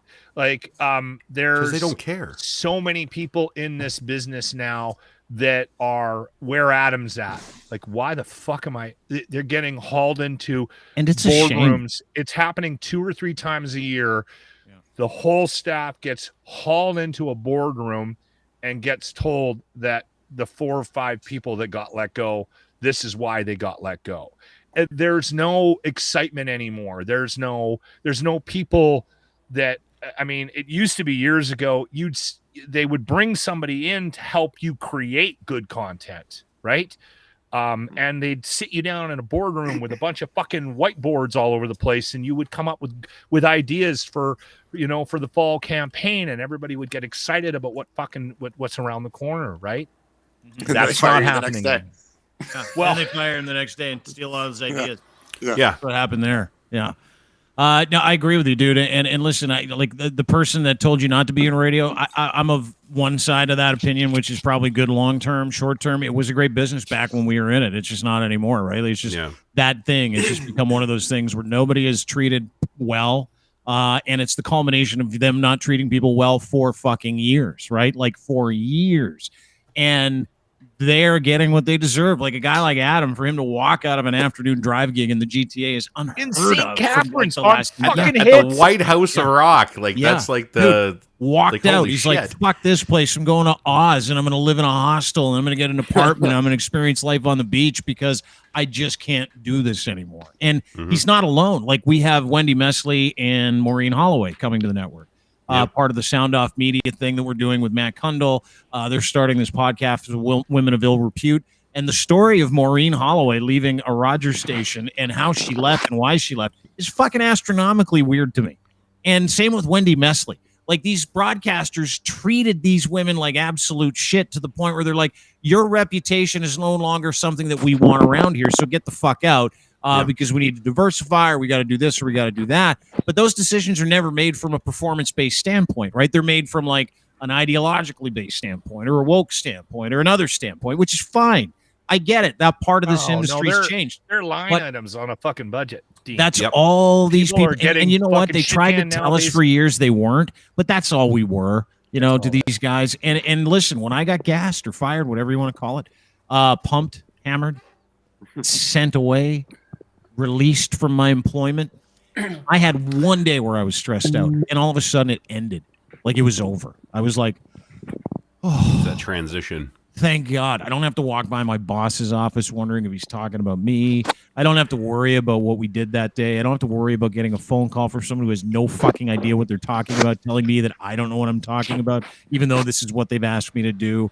Like, that business was full. And here's the great part. Anybody that managed in radio was not a radio person. And if they were in a position of management in radio and did come from radio, there is a reason for it. It's because they sucked at doing it, so they put them in management. That's almost every single person. Yes, it is, and you know it's true. You know it's true.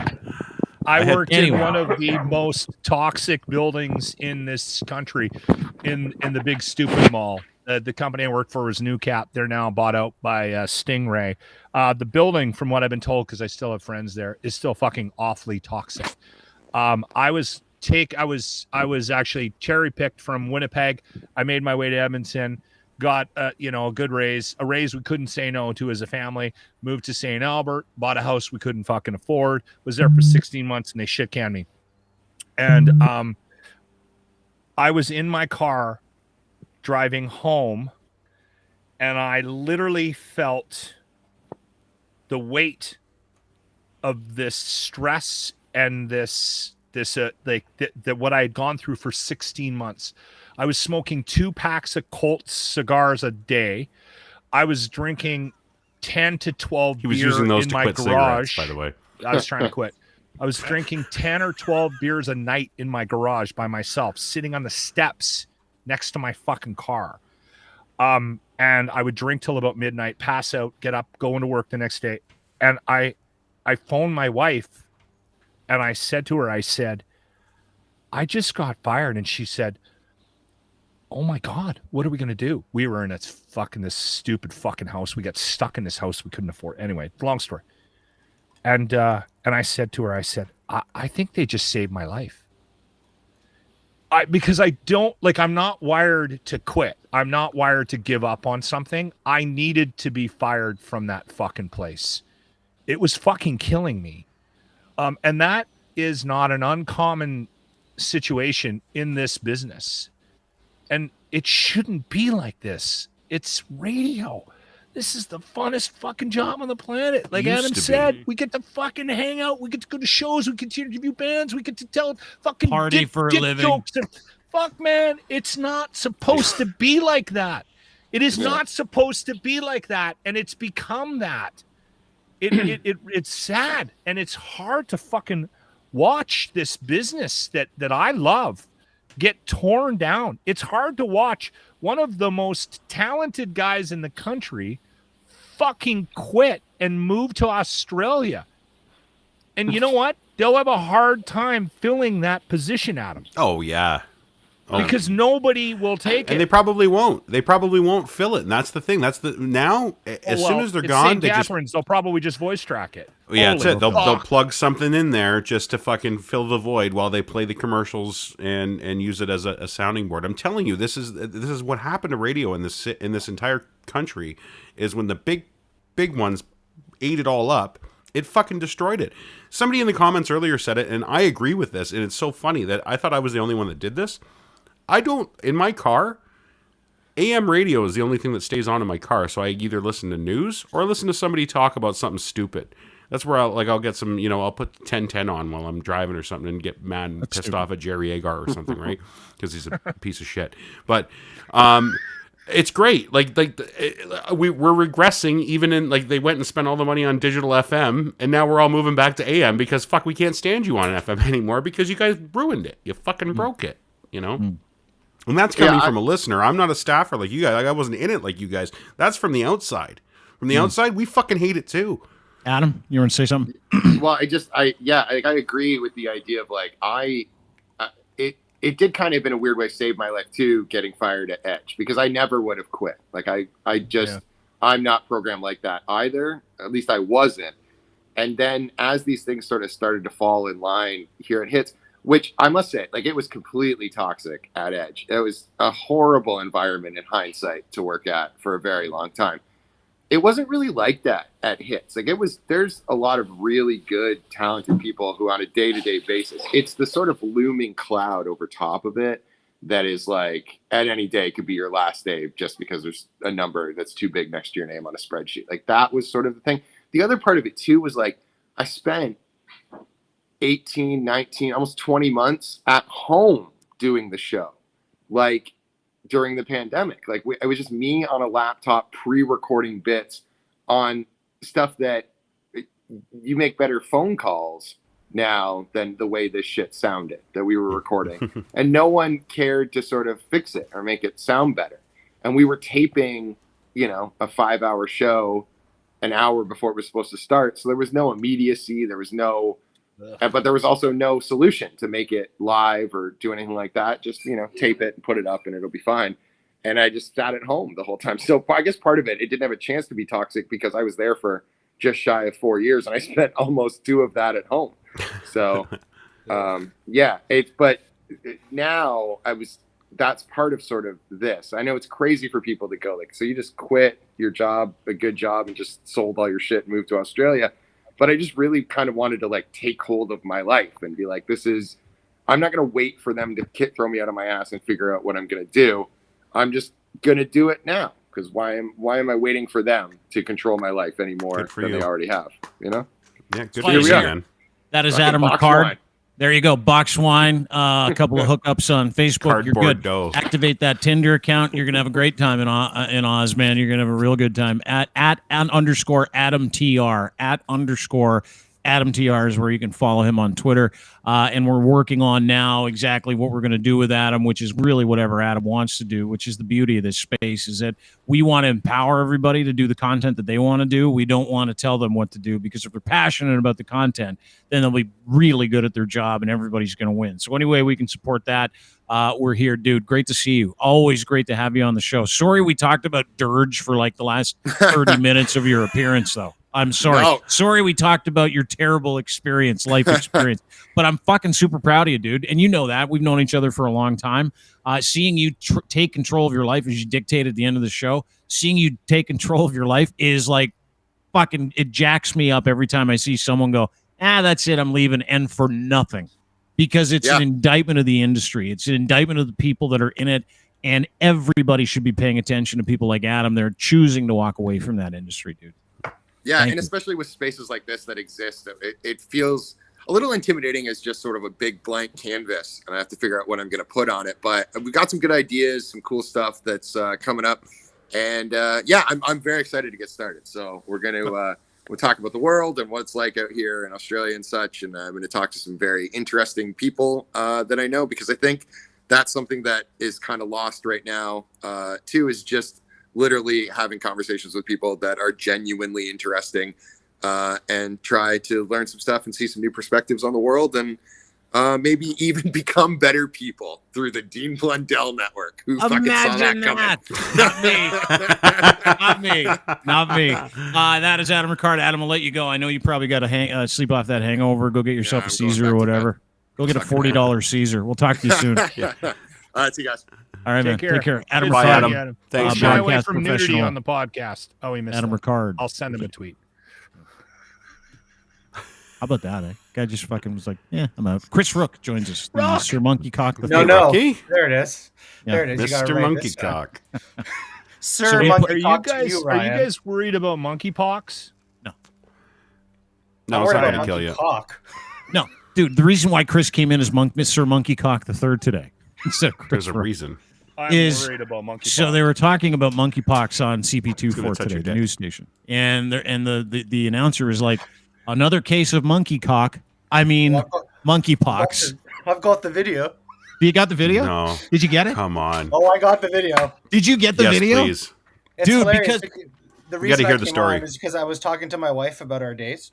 Yeah. And she was just like, had a really stressful day. She's a teacher, works with kids with autism, telling me how tough her day was. She's like, so what'd you do today? I'm like, I've been chasing a lead. A guy posted a video. Of a reporter calling monkeypox monkey cock. So I've been chasing that down for the majority of the day. So same amount of stress. Yeah, I So get I'm it. like, it's been tough, but I got the video. You did. and then she's like, okay. And then she started telling me about her day some more. I'm like, no, I got to go on Dean's show and play the video. I've been working so hard this afternoon course. to get. Hold on to your your teacher stress. I got to go play a video about monkey cocks. I'll be right back. I'll see you soon, and we'll talk about your day when you get home. Well, because like our buddy Dan, who I won't say where he works, but our buddy Dan sent me a DM of this guy watching TV, and they're talking about monkeypox, and the anchor fucked it up. It happens. And it's like if you've been in broadcasting, again, to be in broadcasting, and you say monkey cock on the air, you immediately shit your pants because you're not supposed to, right? There's a whole bunch of rules. Words like cock are not allowed on television at like 2:00 in the afternoon, apparently. Let's get to the video. And then I want to get to how you got it, because the dude that put it up originally deleted it as soon as we put it out, and it started to get huge traction. And I was like, fuck. But anyway, play the video. This is all time. Watch this. Now in Australia, health authorities there say a confirmed case of monkeypox, that is, has been detected in Victoria. Excuse me. That was awesome. Excuse me. Play it again. Awesome. Play it again. Turn it up. Play it again. This is incredible. Now in Australia, health authorities there say a confirmed case of monkeypox, that is, I can feel his anxiety. I can feel the stress on him. And you know why? Because it's Friday before a long weekend. He's going to spend the whole weekend. Am I fucking fired? Am I fucking fired? Monkey cock. Excuse me. I sent a note to Bell. I said you might want to check Buddy's search history because he's looking up some weird fucking shit. If his Freudian slip is monkey cock, we've got a problem. Yeah, there's a problem. And then the funny. So I put I hang on just a sec. I put this out. Like I put out the actual We've all done video this. as soon as we got it. And within like 5 minutes, I start getting pounded with people retweeting a story of this guy saying monkey cock. And I'm like, I didn't write that story. Chris loves this clip so much. He legitimately 5 minutes after I put it out, he's like, I'm blogging monkey cock. And he did. And like hundreds of thousands of people have read the story already. Let this video of reporter calling monkeypox monkey cock live on CP24 take you into the long weekend. Nice work, Rook. Nice job, Rookie. Way to chase it down. That's reporting, by the way. That's journalism. That's right. That's why I went to journalism. school. Investigative. How did you get it? Because the guy deleted it. I DM'd him, and I'm like, this is absolutely hilarious. Can we have it? And then he left me on red for a while. I'm like, And I looked at his profile, and he was ex-mainstream media, worked for a couple publications that don't like us. So I'm like, there's no way he's going to send it. And then I went to pick up my dog from the vet, and then came back out, looked at my phone, and he was like, here you go, man. Don't credit me. It's because ex-MSM guys love us. And then I responded with boom. That's all I said. That's awesome. Good for you. So, dude, monkey cock. It is on all weekend. I'm calling everything monkey cock. When I get mad, I'm going to go monkey cock. Let's get it ladies trending. and gentlemen, let's get monkey cock trending. Trending. Work those phones. Hashtag monkey cock. Unbelievable. Excuse me. Excuse me. Excuse me. Excuse me. Yeah, this is like a nightmare for anybody, but I'm really happy that you took it upon yourself to chase that down. Thank you very much, because that's journalism. Can we spend the last couple of minutes talking about John Daly? Is that okay with everybody? Oh my God, that's my I spirit love animal. Daly. Yes, please. Speaking of monkey cock, I am in. Tell me about John Daly. I fucking love this. I love this story more than I love the Doug Ford shit going on right now, to be honest. Just so you know. Me too. I don't even want to talk about the Doug Ford shit. It scares the shit out of me. Yep. Well, it doesn't scare me. Nothing scares me. But it's like one of those stories that you're like, we keep this. This is John Daly, ladies and gentlemen, and he's on golf cart number 69 at the PGA Championships. Yeah, he is. Oklahoma. Yeah, he is. Hey, Locke, did you notice that? Did you notice, Locke, that John Daly at the PGA Championship was on golf cart number 69? I did not know that, but Drunk Santa. And he did that on purpose. He's a fucking You garden know he gnome. did that on purpose. He's a Those are the magical best norm. loudmouth pants too. Sorry, Lens. They're incredible. So John Daly won this thing in 1991 at a place called Crooked Stick in Indianapolis. Out of nowhere. Came out of nowhere. He was an alternate. Nick Price pulled out. No one knows the story. I do, because I'm a golf guy. But Nick Price pulls out. He's the third alternate. He goes and he wins the thing at like 22, 23 years old. And he bombed the ball. Like he hit it He so was the fucking second far. alternate. Yeah, third. third alternate. fucking call. That's right. And he got was. called in because Nick Yes. Price's wife is having a baby, and he's like, I got some play. And he wins the fucking thing. And he lights the world on fire because he's like this big dude, long mullet, would crush the fuck out of the golf ball, could putt, which like nobody was hitting it that far. He was like Bryson DeChambeau before Bryson DeChambeau. And he also was loved, like beloved. But he's had a tough life, right? Like we all know the story of John Daly. He's had 5 wives. That's a really Authored a song called "All My Exes Wear Rolexes." Like just fucking one of his wives was like busted for dealing coke, like hundreds of pounds of it. And he's like, I didn't know she was doing. believing that. He's been in and out of rehab like 15 times. He's one of those goats. See you, Linz. You got to go. Yeah, I gotta go. I gotta go pick up the dog. He's done All at right. the groomer, and I gotta go. All right. Talk to you soon. Thanks, buddy. Have a great, Have a great weekend. Love you guys. Good to see you, Lens. Take Have care. a good weekend, buddy. You too. So, Daly's had a tough life, right? He's 56 years old, but he gets an exemption because he's champion of the PGA Championship to play it every year. And if he makes the cut, he gets to keep playing. Guy's like, he's even on the day. He's 2 over for the tournament, and he's probably going to make the cut at 56. But this is John Daly on the golf course. And he's got so many health issues, including he's living with cancer, by the way. Stomach cancer, Just living right? with it. Yeah. And doesn't give any fucks anymore. And this is what I love about him. Not the fact that he's in the hunt at the PGA. Look at him. But the fact that he just does whatever the fuck he wants. He shoots 2 over yesterday, right? PGA Championship. What's the first place he went to after he finished his round? Hooters.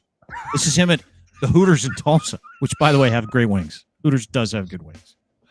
Look at him. He looks like wish my dad Linz getting out of an would have RV. before this, because Linz will shit talk any fast food. Like he is all over anything, right? Yeah. Like he's a bit of a food hipster. But he went off before we were on, and Dean was here to witness it. He went off about Hooters wings. Didn't And he? shrimp. And Hooters the wings and shrimp. Yeah, he we did. always get a platter of wings and a platter of shrimp when we go to Hooters, which They're is great. once every 10 years or so we go to Hooters. It's not why you go to Hooters, but it's a bonus that they've got good wings and shrimp. After he goes to Hooters, he hits the local casino where he played slots for 3 hours.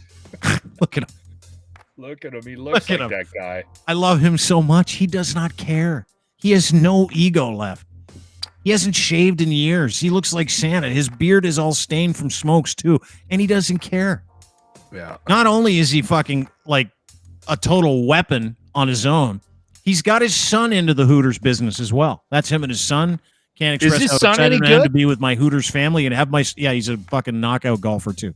He's going to be like Charlie Woods, only he's not as good as Charlie Woods.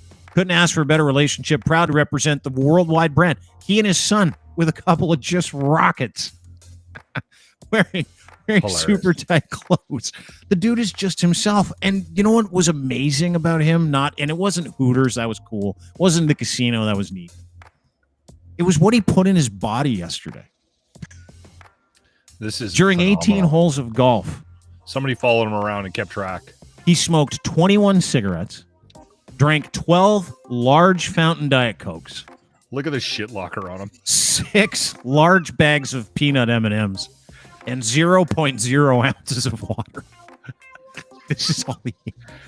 Will Brinson's a golf reporter. He followed John and literally watched. Gotta watch the figure, boys. That's why I did the Watch it. Diet Cokes. And took a tally, an inventory of everything he put in his body yesterday. And the inventory is 21 cigarettes, 12 large fountain Diet Cokes, 6 big packs of peanut M&Ms. So we I don't do know this if you've thing- ever golfed before and if you're a smoker. It is impossible to smoke if you're me. And I used to be a heavy smoker, and I used to have at least a smoke every hole to 2 holes, probably 2 holes when I used to smoke. And by the end of it, my testicles hurt. That's how much smoking I did. My nuts would ache. I'm like, fuck, I smoked a lot. I don't know why my nuts ached. They just did. And if I didn't smoke that much, my nuts never ached.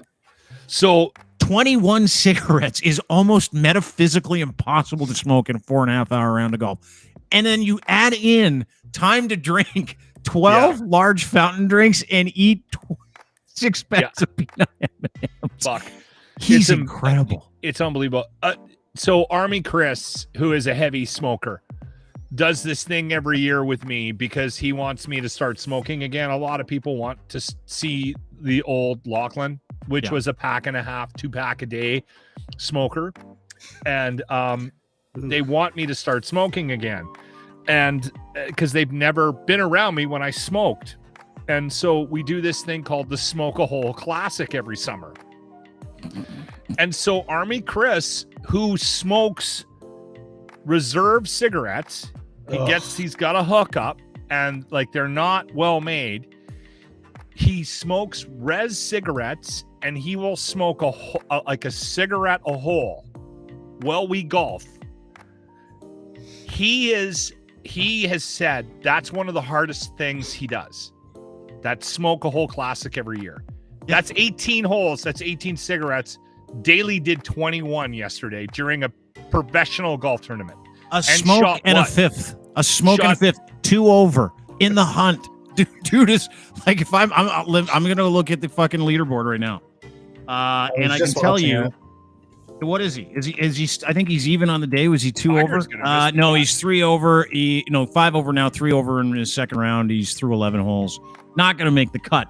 But if you've golfed, and we're talking about the Southern Hills Championship course, Tulsa, Oklahoma, 7,100 yards. It's a beast. He's 56, is completely out of shape, pays no attention to any part of his physicality, and the dude is tied for 82nd with the world's best golfers. Like he, you know what he said yesterday? He's like, worst comes to worst, I should finish 5th. Golf is the one sport you can be a little bit hefty and still be good. Yeah.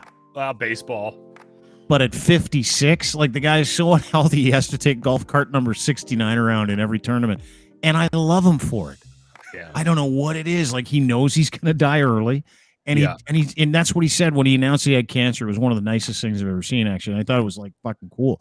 Where he's like, guys, I want you to know I have cancer, and I'm going to keep doing me, drinking, smoking. I don't care. I've had a good life. Talk to you guys later. And doesn't talk about his cancer. He's just living his life.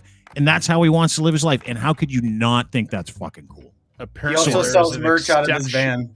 Yeah, he does. And he signs autographs. Yeah. Out of his camper van in the parking lot. Yeah, he does. Apparently, he has an exceptionally large tumor in his stomach. That's what I heard. Yes, he does. Which is kind of sad. Yes, it is. He also apparently has an enormous hammer, by the way. He can still drive a fucking wall. Oh, yeah. It's hard. How far is he hitting it now? Like 325, 350, 340. I think he fucking hammered one 365 yesterday. 56 years old. What? You know, with run, but 365 is still a long fucking way to hit a golf ball. Can I give you guys went out there 340. What? Can I give you a quick golf reference? Sure. Yesterday when you had Mosscrop on, when you were introducing him, you know that clip when it's Phil and Tiger and the guy's like, 2020 Masters Championship, PGA Championship, and it just keeps going through all of his accolades. It feels like, all right, we get it.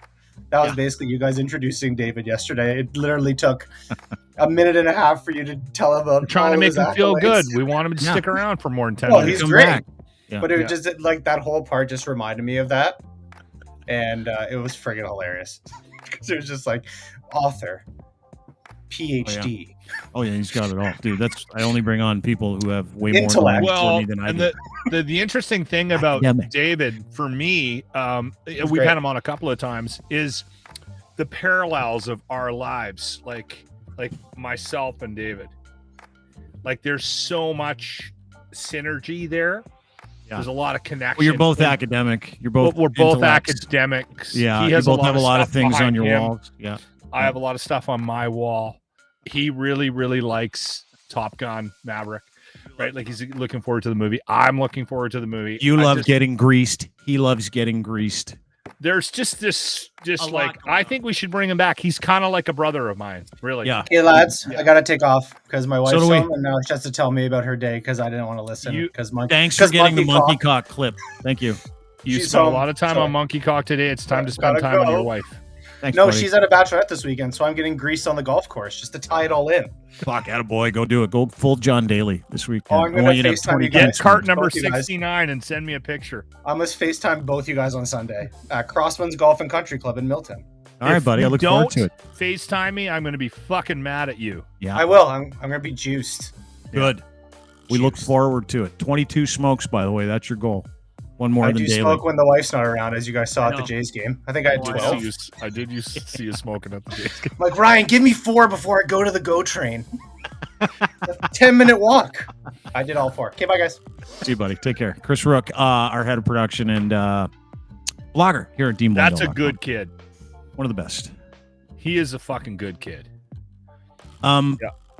Dude, I cannot believe you didn't know that John Daly was on golf cart number 69 for the No, I PGA didn't hear Tour. that today. Do you have the picture of him on the driving range this No, morning? with the smoke. Yeah, let me get it. You can just look at it. It's the best. Oh, shit. Hey, before we go, too, I want to make sure we talk about the Leafs jersey, the decades of disappointment, and the promo code. Don't let me forget. Okay, please You know do. what it is, right? Yeah, well, now's the time to do it. Let's unload. Okay. Because we're selling some stuff at the shop at deanblundell.com. Go. For the long weekend, just May long weekend, it'll be done at midnight on Monday. You have a chance to save yourself 67 cents on the Decades of Disappointment shirt with the upside down Leafs logo. I can't believe we haven't been sued yet. If you go to the deanblundell.com, go to shop, you'll find it on the main page. And like I said, the promo code. How do you say his name? Last goal, the last guy to say it, score a goal for the Leafs in 1967. Barilko. You got to go to there and put Barilko in. That'll save you 67 cents on your purchase. There you go. I made it in. So if you use promo code Barilko when you go to deanblundell.com shop, you can buy the Decades of Disappointment Leaf jersey for 67 cents less than what it's listed for. So instead of $36, 67 cents, by the way. you get $35.23. Well, no, 33. the only reason we have 36 on there is because some of the big Well, you're being a dick. No. Some of the Listen, biggins have to like pay a more little material extra for a triple extra. Yeah. no, but you're trolling people with that promo code. Like Yes. I didn't, just so everybody knows, I did not come up with this promo code. No, we Lachlan, did. And Lachlan legitimately did the back end work to make sure that the promo code worked for you to save 67 cents. So if you want to buy the shirt and save 67 cents and just be part of the joke, we'd appreciate it. But I totally know what Lachlan's doing. He's trying I to was get just people to being a not complete buy the cock. shirt. Yeah.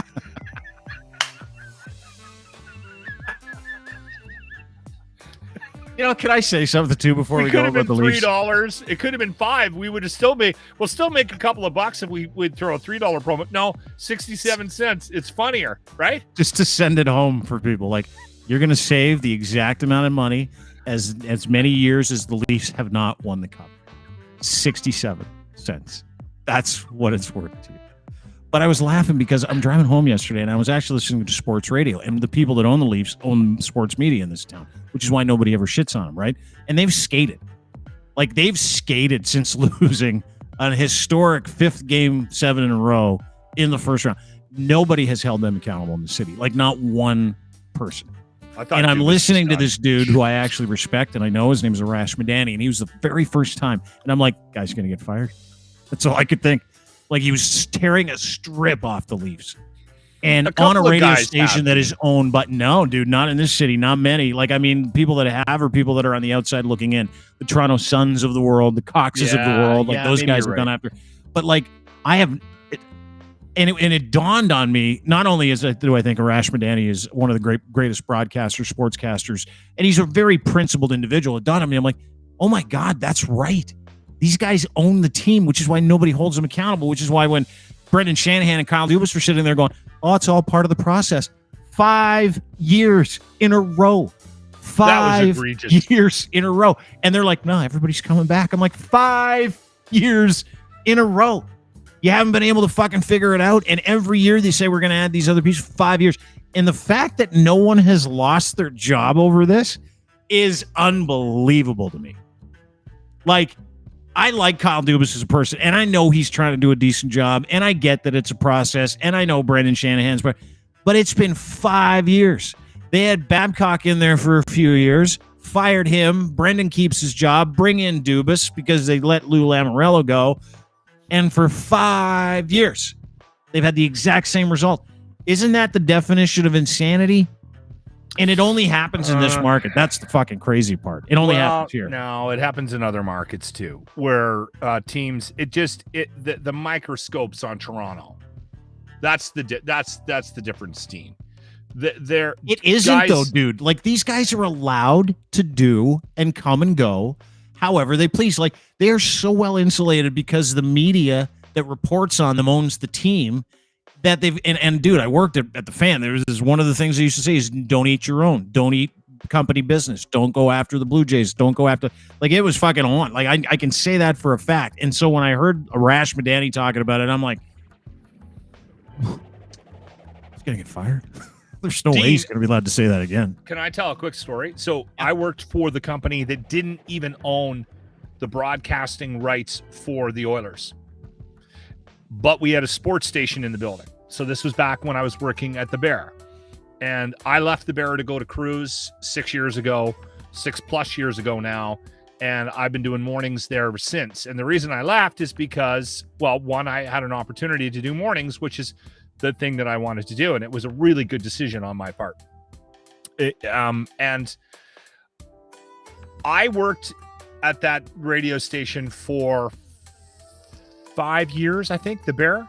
I did afternoon drive. And we had a very successful program. I had a couple of guys on with me, including James, for a good part of that. Jimmy, who's now on with me on the locker room. And we had sort of carte blanche. We had a good situation. I've always sort of manipulated my broadcast career in a way that I've been insulated from outside noise. I've been allowed to do and a lot of it is my personality. A lot of it is luck, right? But the boss kind of left me alone. Him and I were friends. But I'll tell you, when I got in trouble was when I started to shit on the Oilers.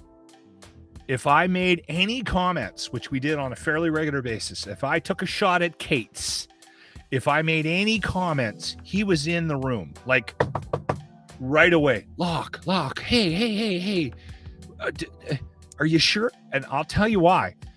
It's a fucking mafia, man.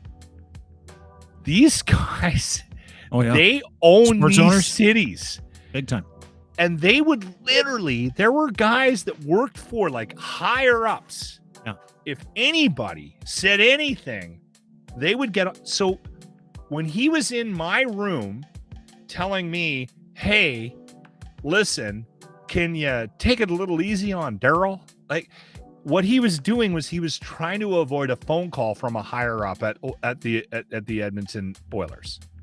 Yeah, everybody's afraid because they hold all the keys to the tickets and they hold all the keys to the buy and parking and passes, a lot of those like reporters like get access parking to players. Totally. And you know, it's funny because like I shit on Steve Simmons all the time, who's a writer for The Sun. He's an awful human being and a terrible fucking writer. But he's the only dude that like tries to get under the skin of these guys, and he does it on purpose. And now I'm starting to see why, is because he's been shut out. Like everybody's been shut out. They literally give all the first questions, and it's like fucking politics, right? They're so well insulated here, nobody gets challenged. Nobody. So when I heard it, I'm like, yeah, fuck. Something's going on. And I don't know what it is, but I can tell you that we won't be hearing that from people on that station anymore. After I heard Arash legitimately fucking voice concern for the fact that there's no pressure here. These guys don't ever have to answer for anything. And I'm not talking about the players. I'm talking about the people that put the team together. And everybody knew they didn't have goaltending. Everybody knew they didn't really have any defense to speak of. And we knew that was going to be a problem going into the playoffs. And by the way, if you're still mad about the Leafs losing to the Lightning in a 7-game series, it came right down to the last second. Let me remind you what Tampa's doing to the best team in the NHL during the regular season. They're up 2-0. So, and Vasilevsky was unbelievable again last night too. Like some of the saves he made. He had one save in the third period with his toe that I couldn't fucking believe. I'm like, well, there you go. We didn't have a goalie. They did. But bottom line is that those are things that should have been addressed by those guys, and they haven't for 5 years with the same result. Fuck, it's almost impossible to believe that if this isn't in a different market, like if this is in Calgary, everybody's getting fired. This is in Edmonton, everybody's getting fired. Yeah, no, you're Toronto, not wrong. they're You're like, not wrong.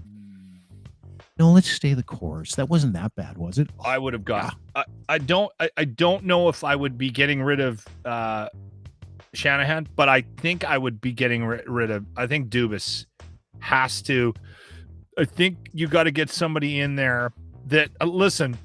Looking at numbers is one thing, but you can't build a team with spreadsheets. I'm sorry, and he's too much of an analytics guy, and he's left that team. He's left your Leafs with some deficiencies and some holes that got exploited in the first round of the playoffs again. 5 years in a row. But to his defense, to the Leafs. Can I ask you something? Let me ask you. If I showed up, there's not a lot of goalies and there's not a lot of D. I know, but it was a tough market this year. No, it wasn't that tough. They could have done something. They could have gone in on Marc-Andre Fleury. They could have got him at the deadline. They could have done so much more in the offseason to address. Fleury's not coming to They're Toronto. going to move. Are you kidding? He wants to fucking skate out nice. I know. He'll come. I bet you they'll do that next year. They'll bring in a guy like him, and then they'll get rid of. So you got to get rid of Nylander, even though he was great in the playoffs. You have to. Anyway, I don't want to get into what they have to do. Somebody laughed at me when I said you got to get rid of Nylander. You got to get rid of that. He's under such great terms still. You're like, get rid of $7.5 million. Remember when everybody shit their pants like a few years ago? We're like, you're going to give him $7.5 million. Now everybody's like, we'll take that contract. He's a really good player. Anyway, doesn't matter. Dangle him for fucking number 1 D. Like, you guys need a stud on the back end, and you need a decent goalie. Yeah. Anyway, good luck tonight. Battle of Alberta as well. Game 2 should be another high scoring affair. Another 15 goals, please. We get this. People know how I feel about sports donkeys, so I grabbed this kid. He's a writer in any blogs for this group called Oilers Nation. And when I learned a little bit about him, I called him up and I'm like, dude, can you do a weekly hit on our show? And so we get this guy, Bagged Milk, on, and he's awesome. I love Bagged Milk. And I asked him today, because we're going to have him on game days on the locker room every day. And I said to him, guys, I said, I don't know if I can like emotionally handle a series if it's going to be like this every game. You're gonna have to not watch. Are you gonna do one of the? You're gonna be one of those people that gets ready to watch a game and watches it in the doorway, standing up, just kind of leaning in, having a look at the TV every once in a while because it's just way too fucking stressful. Dude, you one of those guys? Did you watch the game? You did. I know you did. Yeah. You watched the game. Watched the whole game. Yeah. Could you handle that every night? Yes, of course I could. Fuck, dude, that was like a track meet. I've never seen a hockey game like that in the playoffs in my life. And if you're on the receiving end of close affair, I'm sorry, I can't handle this. I want a fucking blowout. I want 10-9 tonight. That's what I want. 10-9 for the Oilers. Everybody's going, what the fuck happened? Like, there's no goaltending in that series. It's 80s all over again, and I can't wait. Anyway, good luck to the Oilers tonight. Good luck to you, Locke. I know you really want the Oilers to win. And thank you very much for joining us, everybody. We really appreciate it. Don't forget, you can follow us at DeanBlundell.com. Sign up for the newsletter there. You can also follow Lachlan Cross at Lachlan Cross on Twitter. He's the morning show host of 957 Cruise FM in Edmonton. Listen every single day online, 957cruisefm.ca. It's the best radio show in the country. My opinion. Means a lot to me, Dean. I know you're lying, but it also means a lot that you even take the time to say that. Because no, it is. I listen to you all the time. Of your current career and your past career in this business. It was nice having Adam on today too, wasn't it? He's a good fucking kid. It is so sad for me to sit and watch a lot of these guys get beat up by this business, because that's a regular occurrence. We're losing more and more voices like that across the country, and not a lot of people that are watching this right now might know. They might not know this, but that's a heritage rock station. Hits St. Catharines, Hits FM is one of the flamethrowers in this country, and it has been the start and the it's been where a lot of careers have been launched in this country in radio and ended. From legends. Yeah. And ended. I mean, when you're at the point where you leave a market like this and you go to a place like that, Yeah, the writing's on the wall, I think, for a lot of people, and I think it probably was for Adam, but good for Adam. And I'm really happy that he's going to be joining us here at DeanBlundell.com, and we're going to work on what that looks like, but it can be whatever he is. It's the beauty of this space. But, dude, thanks for doing this. Have a fucking great long weekend. You go do is your kid playing ball this weekend? Yeah. Good luck to the kid. Big weekend of baseball. You have a great weekend. I'll talk to you soon.